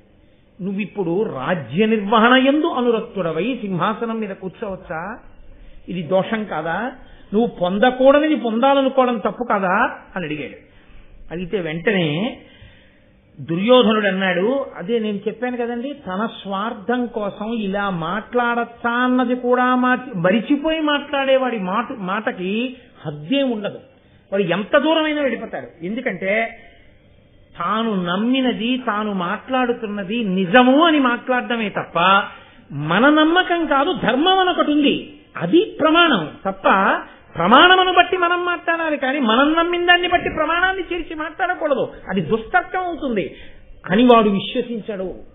కాబట్టి దుర్యోధనుడు అన్నాడు, శూరుల జన్మంబు సురల జన్మంబును ఏరుల జన్మంబు ఎరుగనగునే ముగిచి దధీచి ఎమ్మున పుట్టదయ్యనే వాసవాయుధమైన వజ్రమదియు గాంగేయుడన మరి కార్తికేయుండన అగ్నేయుడన రౌద్రుడనగా శరవణోద్భవుండగు గుహుండుద్భవిల్లెడే శరస్తంభ జన్ముడు కాడె ధర్మవిదుడు కృపుడు ఘటసంభవుండు కాడె కీర్తిపరుడు వరుడు ద్రోణుండు విప్రుల వలన పుట్టరైదే సక్షత్రియుల్ ఘనులవనిగా గవ కడగి మీ జన్మములు ఇట్ల కావే వినగా. ఎంత దూరం వెళ్ళిపోయాడో తెలుసా అండి? ఎంతమంది పెద్దల వరకు వెళ్ళిపోయాడంటే, శూరుల జన్మంబు, శౌర్యమున్న వాళ్ళ జన్మాన్ని, దేవతల జన్మని, ఏరుల జన్మ, నదుల యొక్క జన్మని ప్రశ్న వేయకూడదు. దధీచి ఎముకలతో దేవేంద్రుడి యొక్క వజ్రాయుధం తయారైంది. ఎముకతో తయారైన వజ్రాయుధం కదా అని వజ్రాయుధానికి గొప్పతనం తగ్గిందా? లేకపోతే ఈ భీష్మాచార్యుడు ఎలా పుట్టాడు? ఈ భీష్ముడు శంతన మహారాజు గారికి గంగకి కలిపి పుట్టలేదా? లేకపోతే కార్తికేయుడు ఎలా పెట్టాడు? సుబ్రహ్మణ్యుడు పరమశివుడి యొక్క వీర్యం స్ఖలనమైతే అది అగ్నిహోత్రము చేత భరింపబడితే, గంగలో విడవబడితే, శరవణ పదంలో విడవబడితే సుబ్రహ్మణ్యుడు పుట్టలేదా? అంటే ఇవన్నీ ఎంతంత ధార్మికములో తెలియనివాడా దుర్యోధనుడు? తెలియనివాడు కాడు. కర్ణుడి పట్ల మాట్లాడినట్టుగా మాట్లాడి, ఇది లోకంలో ఎప్పటికీ ఉంటుంది, తన ప్రయోజనం నెరవేర్చుకోవడం కోసం అవతలవాడు ఎంత తప్పుడు పని చేశాడని తనకి తెలుసున్నా తాను మాత్రం వెనకేసుకొచ్చి మాట్లాడుతుండడం. అలాంటి పాండిత్యాలు కలునిలోని శారదయువోలే అన్నారు పోతన గారు. పనికి మాలిన పాండిత్యాలు, దుర్మార్గుడైన వాడికి అబ్బిన పాండిత్యం అది.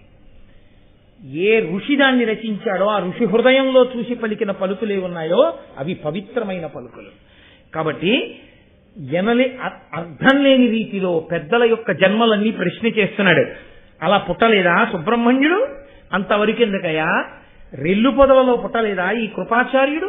కలశలోంచి పుట్టలేదా ద్రోణాచార్యుడు? ఇంకా అంతవరకు ఎందుకయ్యా? పరశురాముడి చేతిలో క్షత్రియులందరూ మరణిస్తే బ్రాహ్మణుల వలన క్షత్రియులు పుట్టలేదా? మళ్ళీ క్షత్రియ వంశాలు పుట్టలేదా? అంతవరకు ఎందుకు? మీరు పుట్టలేదా దేవతల యొక్క వరంతో? కాబట్టి కులమని అడుగుతావే, క్షత్రియుడా అని అడుగుతావే, తల్లిదండ్రులు ఎవరని అడుగుతావే? ఇదిగో ఇచ్చేసా రాజ్యం, చెయ్యి యుద్ధం అన్నాడు. ఇప్పుడు చిత్రం ఏంటంటే, ఇంతమంది పెద్దలని అధిక్షేపించి మాట్లాడుతుంటే వాళ్ళ జన్మల వెనక ఉన్నటువంటి మర్మమేమో, ఎంత ధర్మమో, ఎందుకు పుట్టారో, కలిపురుషుని యొక్క లక్షణం అంటే ఎంత ఉద్ధతితో ఉంటుందో ప్రసంగం వినడానికి, అది ఎంత సొంపుగా ఉన్నట్టుంటుందో. నిజమే కదా అని ఆది పర్వం మొదటి నుంచి వినకపోతే ఈ ఒక్క పద్యం చాలు పాడు చేసేదండి కదండి. దుర్యోధన వాక్యం ఎందుకు నిజం కాదు అన్నట్లు అనిపిస్తుంది ముందు నుంచి వినకపోతే, ముందు నుంచి చదవకపోతే. ఎంత ప్రమాదకరంగా తీసుకొచ్చాడో చూడండి సన్నివేశాన్ని. ఇప్పుడు ఇంతమంది పెద్దలు పనికి మాలిన వాళ్ళు, తనొక్కడు చేసిందే చాలా పనికొచ్చేటటువంటి పని. ఇందులో ఎక్కడైనా ధర్మం ఉన్న చట్టంలోకి మడుతుందా? మీరు అడిగిన కొద్దీ రెచ్చిపోవడం అంటారే, అలా రెచ్చిపోతాడు. దీనికి పరిష్కారం ఈశ్వరుడు ఎక్కడ చెప్పాడో తెలుసా అండి? సూర్యాస్తమయం అయిపోయాడు. సూర్యాస్తమయం అయ్యాక యుద్ధం చేయకూడదు. ఈశ్వరుడు తెరదించాడు. ఇంకింతకన్నా వీడి నోట అటువంటి ప్రసంగం చేయించకూడదు. ఇంతమంది పెద్దల యొక్క జన్మ అధిక్షేపింపబడకూడదు. వీడు కలి అంశలో పుట్టినవాడు కాబట్టి వీడి కోరిక తీరకూడదు. ఇప్పుడు నేను అంగరాజ్య పట్టాభిషేకం చేశానని యుద్ధం మొదలవకూడదు. కాబట్టి ఈ అంగరాజు యొక్క నమ్మకంతో వీడు కురుక్షేత్రానికి వెళ్ళాలి. ఈలోగా వీడు ఇంకా పాపులందరినీ చేరతీయాలి. వీడిని బాగా చేరదీయడానికి సమయం ఇస్తే పాపులందరినీ వీడు ఆకర్షిస్తాడు, పుణ్యాత్ములందరినీ ధర్మరాజు ఆకర్షిస్తాడు. ఇద్దరు వెళ్ళి కురుక్షేత్రంలో నించుంటారు. ఇప్పుడు ఎందుకు? ఇక్కడి నుంచి కురుక్షేత్రం వరకు వాయిదా. కురుక్షేత్రంలో నిలబడ్డ తర్వాత ఇక మళ్ళీ ఆకర్షించడానికి పాపులు మిగలకుండా దుర్యోధనుడు లాగేస్తాడు. అప్పుడు కృష్ణ పరమాత్మ నిలబడతారు ఇటువైపు. నిలబడి ఒక్కండును ఎవ్వడూ మిగలకుండా తీసేస్తాడు. కాబట్టి ఆకర్షించడానికి సమయం ఇవ్వాలి కదూ, తెరదించేశాడు. అదృష్టం ఏమిటంటే చీకటి పడ్డాక మాత్రం యుద్ధం ఎందుకు చేయకూడదు అనలేదు. అంటే ఆ సమయానికి వాడి సంపర్తనం అక్కడతో ఆగిపోయేటట్టు చేసిన వాడు కూడా ఈశ్వరుడే అని అనుకోవాల్సి ఉంటుంది ఆయన యొక్క వ్యూహరచన చేత. అంటే సూర్యాస్తమయం అయిపోయింది. ఆ కర్ణుణ్ణి తీసుకుని పరమ సంతోషంగా దుర్యోధనుడు వెళ్ళిపోయాడు. అర్జునుడు, నకులుడు, సహదేవుడు, ధర్మరాజు, భీముడు వీళ్ళు ఆ సభలో ఎన్నో ఆశ్చర్యకరమైన సంఘటనలు జరిగిపోయాయి. అసలు అక్కడికి వచ్చింది ఎందుకు? పిల్లలు ఎవరెంత నేర్చుకున్నారో చెప్పడం కోసం. అక్కడ జరిగింది ఏమిటి? ఎన్ని జరిగిపోయాయో. అందుకే కురుక్షేత్ర యుద్ధానికి బీజాలన్నీ ఎక్కడున్నాయంటే ఆది కదండి ఆ పర్వం. ఆ పర్వంలో కుమారాస్త్ర విద్యా ప్రదర్శనమునందే ఇన్ని రహస్యాలు బయటకు వచ్చాయి. ఇంత గొప్ప వ్యూహము నడిచింది. ఇప్పుడు ఆయన వెళ్ళిపోయాడు. ఎవరెవరు ధర్మం వైపు నిలబడతారో వాళ్ళందరూ కలిసి ఇంటికి వెళ్ళిపోయారు. ఎవరెవరు డాబు దర్పంతో నిలబడి అధర్మం వేపుకుంటారో వాళ్ళు దుర్యోధనుడితో కలిసి వెళ్ళిపోయారు. 1000 దివిటీలు వెలిగించుకుని 1000 దివిటీల కాంతిలో దుర్యోధనుడు కర్ణుడిని తీసుకుని వెళ్ళిపోయాడు. మామూలుగా వచ్చిన మార్గంలో రథం ఎక్కి భీష్ముడు, ద్రోణుడు, కృపుడు, పాండవులు కలిసి వాళ్ళ ఇంటికి వెళ్ళిపోయారు. కుంతి అంత సహజ కుండల కవచాభిరాము కర్ణు చూచి రవి సమాను ప్రత్యభిజ్ఞ నిరిగి ప్రథమ పుత్ర స్నేహ మెరుక పడగయుండ ఇంటియుండే. కుంతీదేవి ఆ పుట్టిన కొడుకుని మందసంలో పెట్టి వదిలేశాను, ఏమైపోయాడో అనుకున్నాను. ఇక్కడ పెరిగి పెద్దవాడయ్యాడనమాట, సూతపుత్రుడిగా ఉన్నాడనమాట. కర్ణుడన్న పేరుతో నా 6వ కొడుకు, పెద్ద కొడుకు యథార్థానికి ఇక్కడే ఉన్నాడని తాను గుర్తెరిగి ఇతరులు గుర్తెరగడానికి వీలు లేకుండా వెళ్ళిపోయింది. దాని మర్మమేమో నేను మీతో ఇందాకనే మనవి చేశాను. మళ్ళీ నేను మీతో చెప్పక్కర్లేదు. దుర్యోధనుడు ఇంటికి వెళ్ళి పడుకున్నట్టు. ఎలా పడుకున్నాడో చెప్తున్నారు నన్నయ్య గారు. ఎంత చిత్రమైన మాటలంటారండి ఆయన. వినుత ధనుర్విద్యావిదు ఘను కర్ణు సహాయపడసి కౌరవ విభుడు అర్జును వలన భయము సిడి రొమ్మున చేయిడి నిద్రపోయే ముదిదాత్ముండై. ఆ రోజు రాత్రి దుర్యోధనుడు పడుకున్నప్పుడు గుండెల మీద చెయ్యేసి పడుకున్నట్టుగా.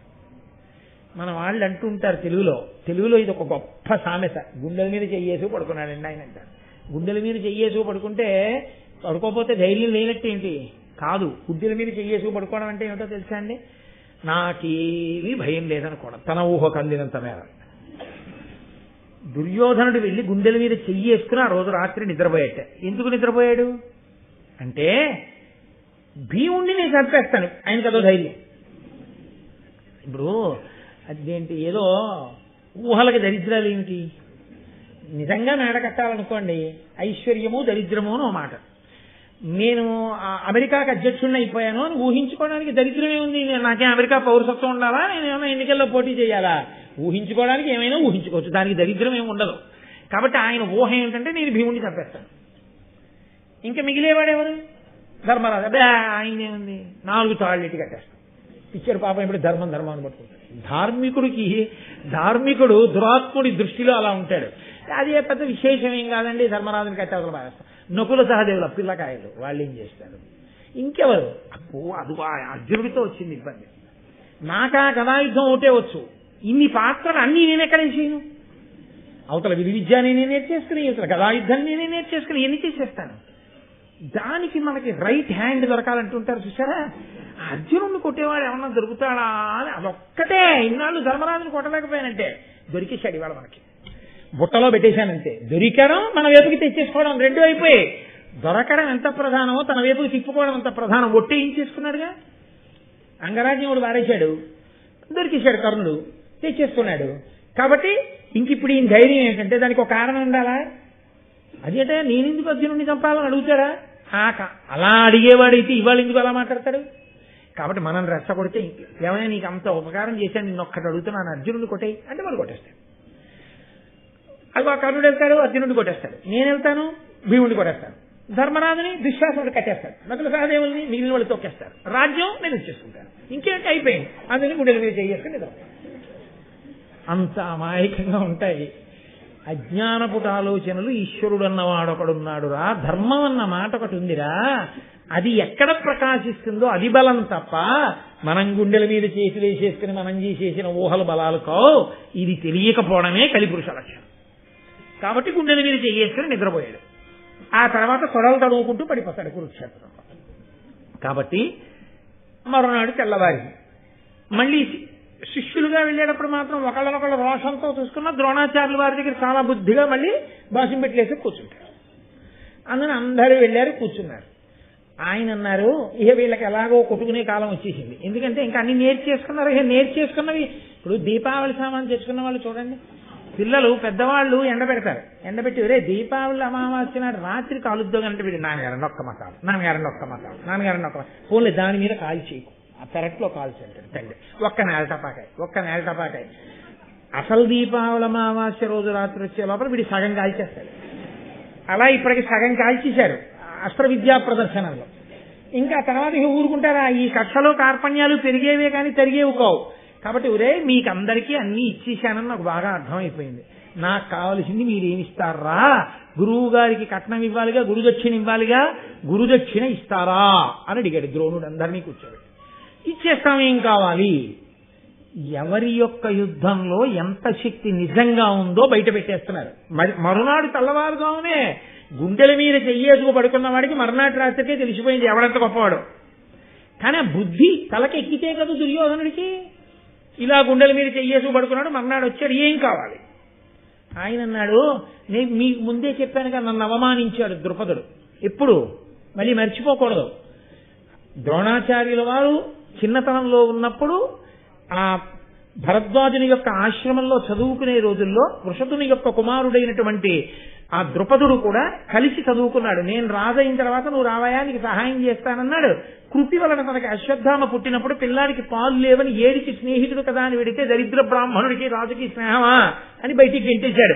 వస్తుంటేనే హస్తినాపురం నూతిలో బంతి పడిపోయి ఆడుకుంటూ ఆ బంతిని పైకి తీయలేక బాధపడుతున్నటువంటి ఆ పాండు కుమారులు కౌరవులు ఎదురకుండా బాణములను ఒకదాని వెనక ఒకటి వేసి బంతి పైకి తీస్తే పిల్లలు తెల్లబోతే భీష్మాచార్యులు వారు వస్తే గురుపీఠం మీద కూర్చోమంటే కూర్చుని పిల్లలకు పాఠం నేర్పాడు.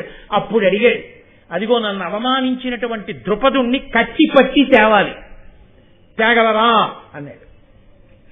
అదెంత పెద్ద పనండి, మీరు ఇన్ని నేర్పిన తర్వాత రండి అందరం వెళ్ళి పట్టుకొచ్చేద్దాం అని ద్రోణాచార్యుల వారిని మీరు రండి. అదో విచిత్రం. అంటే ద్రోణాచార్యుల వారు నిన్నను ఒకళ్ళ మీద ఒకళ్ళు కలిగిపడ్డారు కదా. ఇవాళ తన పని కోసం వెళ్ళేటప్పుడు అసలు అర్జునుణ్ణి కొట్టడం కాదు, భీముణ్ణి కొట్టడం కాదు, ద్రుపదుణ్ణి కొట్టడంలో ఎవరు నిజంగా సఫలీకృతులు అవుతారో తెలుసుకుంటే ఎవరు బుద్ధి తెచ్చుకోవాలో వాళ్ళకి అర్థం అవుతుందేమో అనుకున్నాడేమో మహానుభావుడు. రెండు తన ప్రతిని నెరవేరాలి పదండి. ముందెవరు వెళ్ళిపోయారో తెలుసా అండి, కౌరవులు వెళ్ళిపోయారు. దుర్యోధనుడిని వెంట పెట్టుకుని వెళ్ళిపోయారు. అంటే వాళ్ళ ఉద్దేశం ఏంటంటే గబుక్కుని పాండవులు వెళ్ళిపోతారేమో, వెళ్ళిపోతే అది పెద్ద ద్రుపదుణ్ణి కొట్టడం ఏమిటండి, అది పెద్ద విశేషమే వాళ్ళ ఉద్దేశంలో వస్తుందంటే, నా ఉద్దేశం కాదు. ద్రుపదుణ్ణి పెద్ద కష్టం ఏంటి, అమాంతం వెళ్ళడం, 4 లెంపకాయలు కొట్టేయడం, ఆ తాడేసి 2 చేతులు కట్టేయడం, ఈడికొచ్చి గురువుగారి ముందు ఇదిగో తీసుకొచ్చాం అని చెప్పేయడం. చెప్పేస్తే మనం గురుదక్షిణ ఇచ్చిన వాళ్ళం అవుతాం. అసలు ఒకవేళ కానీ పాండవులు ఎడితే అలా తెచ్చేస్తారని ఆయనకి తెలుసు, కానీ అలా ఒప్పుకోలేడు. వాళ్ళకన్నా ముందు మనం తెచ్చేయాలి. అందులో ముందు వెళ్ళిపోయాడు. ముందు వెళ్ళిపోయి ఆ ద్రుపదుడి మీద యుద్ధానికి వెళ్ళాడు. ద్రుపదుడు అమాయకుడా, ఆయనకి తెలుసు వీళ్ళు వస్తున్నారని. ఆయన కూడా యుద్ధానికి సిద్ధపడ్డాడు. వీళ్ళందరూ బయలుదేరాడు. బయలుదేరి ముందు కౌరవులు ద్రుపదుడితో యుద్ధానికి వెడితే అర్జునుడు అన్నాడు ద్రోణాచార్యుల వారితోటి, ఆయన ద్రోణుడి పక్కన ఉన్నాడు, ఉండి గురువు గారిని కాపాడుకుంటూ గురువు గారి వెంట వెడుతున్నాడు. గురువు గారు ఆజ్ఞాపించిన తరువాత వెడతారు వాళ్ళు ఆయన అనుమతితో. అంతేకాని ఇలా రెచ్చిపోవడం, ఇలా వెళ్ళిపోయి మీద పడిపోవడం, ఇలాంటి పిచ్చి ఊహలు వాళ్ళకు ఉండవు. వాళ్ళ ధర్మమే వాళ్ళని కాపాడింది. ఎక్కడ ధర్మం ఉందో అక్కడ విజయం. కాబట్టి అర్జునుడు అన్నాడు, అతగులచే ద్రుపదుడనవహితుడై పట్టువడ అంత హీనుడే, శౌర్యోన్నతుడధిక ధనుర్విద్యాన్వితుడు భవత్సకుడనంగా వినరకో వాణిన్. అయ్యా ద్రోణాచార్య, గురువు గారు, ఈ కౌరవులు అంత తొందరగా పరిగెత్తుకుంటూ వెళ్ళిపోతున్నారే, ద్రుపదుడిని తెచ్చేస్తామని, ఆయన ఏమన్నా అంత హీనుడా? ఇలా వెళ్ళి ఇలా చేతికి తాళ్ళేసి కట్టి తెచ్చేస్తే వచ్చేస్తాడా? శౌర్యోన్నతుడు అధిక ధనుర్విద్యాన్వితుడు భవత్సకుడు. ఎంత గౌరవమో చూడండి. ఎంత కాదన్నా గురువుగారు మీతో కలిసి పాఠాలు నేర్చుకున్నాడు, మీ స్నేహితుడు, మీ తండ్రి గారు భరద్వాజుడి దగ్గర నేర్చుకున్నాడు. అంత సామాన్యులేం కాదు, గొప్ప అస్త్ర విద్యా నైపుణ్యం కలిగినటువంటి వాడు. అటువంటి వాణ్ణి అంత తేలిగ్గా కట్టి తెస్తారండి వీళ్ళు. అలా ఎలా వెళ్ళిపోయారు? ఆయన నవ్వు నవ్వి ఊరుకున్నాడు. చూడండి రా జరగబోయే విషయాన్ని. వెళ్ళాడు. ద్రుపద మహారాజు గారు చూశాడు, ఏమిటి వీళ్ళ ఉద్ధత ఏమిటి, వీళ్ళేమిటని. ఆ ద్రుపద మహారాజు గారు ధనస్సు పట్టుకుని బాణములను వేస్తుంటే వీళ్ళ 100 అన్నదమ్ములు కలిపి 1,00,000 బాణాలు ఎత్తి ఆయన ఒక్కడే 1,00,000 బాణాల్ని కప్పెట్టేశాడు ఆకాశంలో. కప్పెట్టి ఆయన బాణప్రయోగం చేస్తుంటే రాక్షసుల మీద యుద్ధం చేస్తున్న కుమారస్వామిలా, ఆ వీరంలో ఉపమానంలో చమత్కారం చూడండి, వీళ్ళు రాక్షసులు అంటే వీళ్ళు రాక్షసుల మీద యుద్ధం చేస్తున్న కుమారస్వామిలా ఒక ద్రుపదుడు అనేక రథాల మీద కూర్చుని అనేక మంది ద్రుపదుల్లా వీళ్ళకి కనబడ్డాడు. ఆయన అంత వేగంగా బాణాలు విడిచిపెట్టాడు. వీళ్ళు చూసి ఆ బాణాలకి ఎదురు నిలబడి యుద్ధం చేయలేక భయపడిపోయి నానా దిక్కులకు పారిపోయారు. పారిపోయిన తర్వాత ఆ ద్రుపదుని యొక్క తమ్ముడు అర్జునుడితో యుద్ధం చేసి ఓడిపోయాడు. ఓడిపోయిన తర్వాత ద్రోణాచార్యుల వారితో అర్జునుడు అన్నాడు, మహానుభావ, ఇప్పటి వరకు మీ రథానికి మేము కాపుగా ఉన్నాం, వెళ్ళి ఆ ద్రుపదుణ్ణి కట్టి పట్టి బంధించి తీసుకొచ్చి మీ ముందు నించో పెడతాను, కాబట్టి నేను వెడతానన్నాడు. వెంటనే భీముడు తన గదాదండాన్ని చేత్తో పట్టుకుని కనపడిన ఏనుగుల యొక్క కుంభస్థలాలన్నీ బద్దలైపోయేటట్టుగా కొట్టేస్తున్నాడు. ఇన్ని ఏనుగులు కుంభస్థలాలు బద్దలై నెత్తురోడి తొండములనెత్తి ఘీంకారం చేస్తూ అదుపు తప్పి యుద్ధభూమి అంతా చల్లాచదలై పరిగెడుతుంటే, గుర్రాలు పీనుగు పెంటలై కింద పడిపోతుంటే, నెత్తురోడి సైనిక సమూహములు మరణిస్తుంటే, అర్జునుడు ద్రుపదుడితో యుద్ధం చేస్తుండగా ద్రుపదుడు అర్జునుడి యొక్క యుద్ధాన్ని చూసి ఆశ్చర్యపోయి ఒక బాణంతో అర్జునుడి యొక్క విల్లు వీల్చే ప్రయత్నం చేశాడు. పరమాస్త్రైక విశారదుల్ బలయుతుల్ పంచాల కౌంతేయులొండరులు మార్కుని వేయునప్పుడు తదీయోగ్రాజిరంగంబు దుస్తర నీరంధ్ర నిశాత సాయక తమస్సంఛన్నమైనం పరస్పర యుద్ధంబులు తక్కి యోధులు నిశాభ్రాంతాత్ములై రచ్చటన్. ఇద్దరూ అస్త్ర విద్యా నిపుణులే. ఆ పాంచాల రాజ్యాన్ని పరిపాలించేటటువంటి ద్రుపదుడు, పాండుతనయుడైనటువంటి అర్జునుడు ఒకరి మీద ఒకరు అస్త్రాలు ప్రయోగించుకుంటూ, ఈయనేమో పిల్లవాడు, ఆయనేమో మంచి వయస్సులో ఉన్నటువంటి వాడు, పెద్దవాడైన వాడు.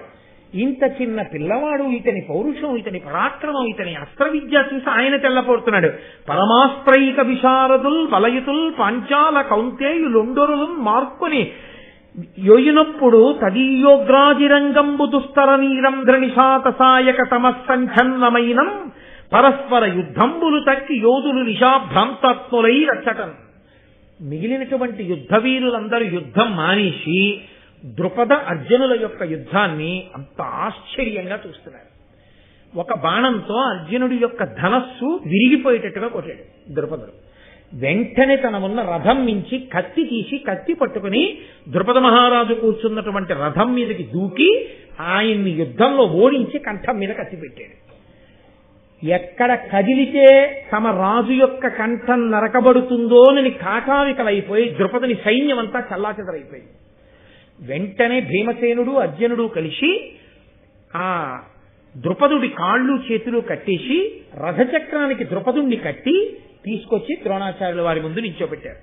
గురువుగారు, ఇదిగో మీరు అడిగినటువంటి గురుదక్షిణ సమర్పించాం. మీరు ఏ ద్రుపదుణ్ణి కట్టి పట్టి తీసుకురమ్మన్నారో అటువంటి వాణ్ణి పట్టి తెచ్చాం. కాళ్ళు చేతులు కట్టబడి ద్రోణుడి శిష్యుల చేత ఇంత అవమానాన్ని పొంది తల ఉంచుకుని, నిజంగా ఆ క్షణంలోనే అర్జునుడు ఆక్రమించినట్టు పాంచాల రాజ్యాన్ని, పాండవులకు వచ్చేసింది ఆ రాజ్యం, తల ఉంచుకుని సిగ్గుతో నిలబడిపోయినటువంటి ద్రుపదుని ద్రోణాచార్యుల వారు చూశారు. చూసి ఆయన అన్నారు, వీరెవ్వరయ్యా? ద్రుపద మహారాజులే ఇట్లు కృపణులై పట్టుబడం వీరికి వలసనే. అహహా మహారాజ్యమదాంధకారమది వాసెనుకో. ఓహో, వీరెవ్వరు? ద్రుపద మహారాజు గారా? ఏమిటి, మీరు శత్రువులకు పట్టుబడ్డారా? అయ్యయ్యో, బాగా తీరిందా రాజ్యమదాంధకారం? ఇప్పటికైనా ఒళ్ళు పొగరు తగ్గిందా? ఎవరితో ఎలా మాట్లాడాలో అర్థమైందా అని అడిగాడు. సిగ్గుతో తల పైకెత్తలేక అలాగే తల వంచుకు నిలబడిపోయినటువంటి ద్రుపదుణ్ణి చూసి ద్రోణుడు అన్నాడు, ఇంకనైనా మమ్ము నిరుంగంగనగునొక్కో అనుచు ఉల్లసంబులాడి ద్రుపదు విడిచిపుచ్చే గురుడు విప్రుల అలకయు తుణ హుతాశనంబు దీర్ఘమగునే. వెంటనే ద్రోణాచార్యుల వారు పరిహాసమాడి అర్జునుణ్ణి పిలిచి, కట్లు విప్పేవయ్యా, స్నేహితుడు కదా వెళ్లి రాజ్యం ఏలుకుంటాడని ఆ కట్లు విప్పించి ద్రుపదుణ్ణి విడిచిపెట్టేశాడు. నన్నయ్య గారు అన్నారు, గడ్డి మంట బ్రాహ్మణుడి కోపం చాలా కాలం ఉంటాయా? ఆరిపోతాయి. అందుకని అలా కట్టి త్యాగాన్ని ద్రుపదుణ్ణి చూసి 4 మాటలని వదిలిపెట్టేశాడు ద్రోణాచార్యులు వారు. ఎవరు చెల్లించినట్టు గురుదక్షిణ? కర్ణుడు ఉన్నాడుగా, మరి ద్రుపదుణ్ణి ఎందుకు ఓడించలా? దుర్యోధనుడు ఉన్నాడుగా, ఎందుకు ఓడించలా ద్రుపదుణ్ణి? కర్ణసహితుడైన దుర్యోధనుడు ఎవరిని ఓడించలేకపోయారో ఆయనని భీమసేనుడు, అర్జునుడు, నకుల సహదేవులు, ధర్మరాజు గారు కలిసి ఓడించి తీసుకొచ్చి గురుదక్షిణ చెల్లించారుగా. ఇప్పటికైనా తను నమ్ముకున్న బలాలు ఎంత గొప్పవో తనకు అర్థం అవ్వాలిగా.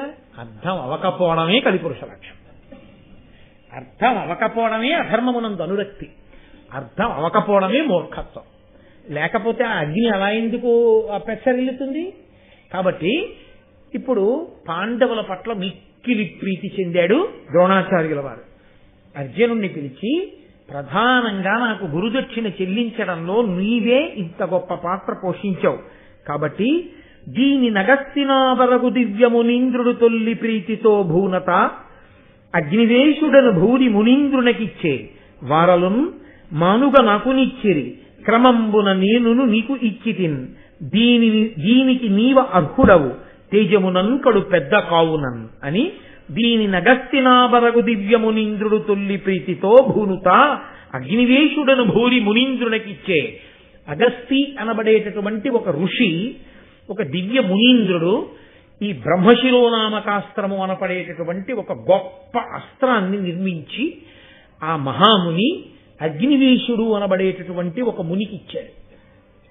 ఆ అగ్నివేశుడిని నేను సేవించాను. ద్రోణాచార్యుల వారు చెప్తున్నారు, ఆ అగ్నివేశుడు నా యందు సంప్రీతి చెంది ఆ బ్రహ్మశిరోనామకాస్త్రాన్ని నాకు అప్పజెప్పాడు. ఇది నాకు తప్ప అన్యులకు తెలియదు. ఇది ఎంత గొప్ప లక్ష్యాన్నైనా కొడుతుంది. యుద్ధంలో ఇది చేతిలో ఉండగా అన్యులు ఆయన ముందు నిలబడి ఎదిరి గెలవలేరు. ఇంత గొప్ప అస్త్రాన్ని తేజోవంతుడవు, ధర్మమును నిలబెట్టగలిగినటువంటి వాడివి, గొప్ప శక్తి కలిగిన వాడివి కాబట్టి ఇటువంటి అస్త్రము నీ దగ్గర ఉండాలి. కాబట్టి అర్జున, ఇవాళ ప్రీతితో ఈ బ్రహ్మశిరోనామకాస్త్రాన్ని కూడా నీకు దత్తం చేస్తున్నానని సమంత్రకంగా ప్రయోగ ఉపసంహారాలతో అర్జునుడికి బ్రహ్మశిరోనామకాస్త్రాన్ని ఇచ్చాడు. నిన్న రాత్రి గుండెల మీద చెయ్యి వేసుకుని ఎవడు నిద్రపోయాడో, ఎవణ్ణి చూసుకుని నిద్రపోయాడో వాడు ద్రుపదుడితో యుద్ధంలోనే అర్జునుడితో సమానుడు కాడని తేలిపోయింది. తేలిపోయిన 5 నిమిషాల తర్వాత అర్జునుడి అమ్ముల పొదిలో, అర్జునుడికి ఉన్నటువంటి అస్త్రశక్తిలో అసలు గణించడానికి వీలు లేనటువంటి అత్యంత గొప్పదైనటువంటి ఇంకొక అస్త్రం వచ్చి గురువుగారి యొక్క అనుగ్రహం చేత చేరిపోయింది. జీవితంలో అభ్యున్నతికి హేతువు గురువుల యొక్క అనుగ్రహాన్ని పొందడమా, అడ్డదిడ్డమైన వాదనలతో గురువుల్ని తిరస్కరించి ధర్మాన్ని తిరస్కరించి మాట్లాడడమా? ఏది పట్టుకున్నవాడు పతనం అవుతున్నాడు, ఏది పట్టుకున్నవాడు వృద్ధిలోకి వస్తున్నాడు. మరునాటి సూర్యాస్తమయం లోపల ఈశ్వరుడు తీర్పు చెప్పి అర్జునుడిని పెంచాడు. కర్ణుడి చేతకానితనాన్ని, దుర్యోధనుడు వాపుని చూసి బలమనుకున్న రీతిని ద్రుపదుడితో యుద్ధంలో నిరూపణం చేయించాడు. యథార్థమునకు కౌరవులు గురుదక్షిణ చెల్లించనేలేదు, పాండవులు గురుదక్షిణ చెల్లించినట్లయింది భారతాన్ని బట్టి. అయినా సిగ్గుపడని వాడు దుర్యోధనుడు పరమ సిగ్గుతో ఇది గురువుగారిచ్చిన ప్రసాదం, గురువుగారిచ్చిన బలంతో గురువుగారికి కోరిక తీర్చాం తప్ప కొత్తగా మనం ఏమైనా పొందామా? గురువుగారు ఏదీ నేర్పి ఉండకపోతే ద్రుపదుడి ముందు మనం నిలబడగలమా? ఆయన అస్త్రబలానికి ఆయన అస్త్రాల్ని ఉపసంహారం చేసి ఆయన మీద యుద్ధం చేశామంటే మహానుభావుడు ఆయన ఇచ్చిన బలం. ఆయనిచ్చిన బలంతో ఆయన కోరిక తీరిస్తే మన మీద ఆయన ప్రీతి చెందాడు.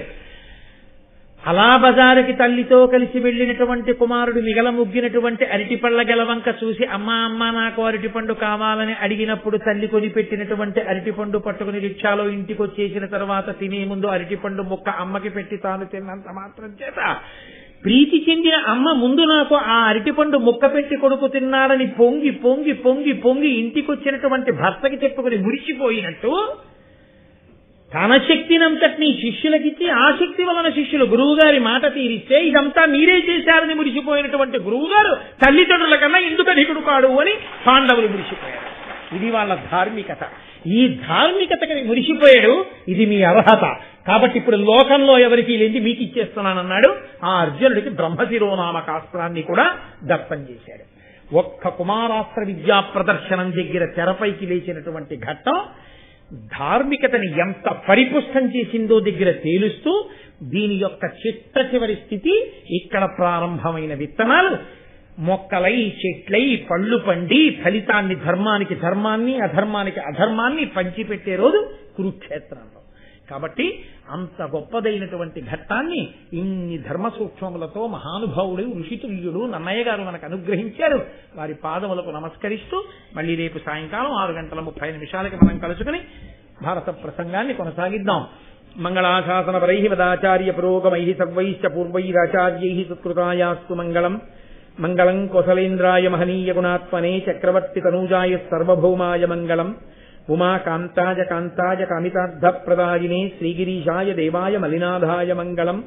కరచరణకృతం వా కర్మవాక్కాయజం వా శ్రవణనైనజం వా మానసం వాపరాధం విహితమవిహితం వా సర్వమేత్తక్షమస్వ శివ శివ కరుణాబ్ధే శ్రీ మహాదేవ శంభో. సర్వం శ్రీ ఉమామహేశ్వర పరబ్రహ్మార్పణమస్తు. స్వస్తి. ఈరోజు ప్రసాద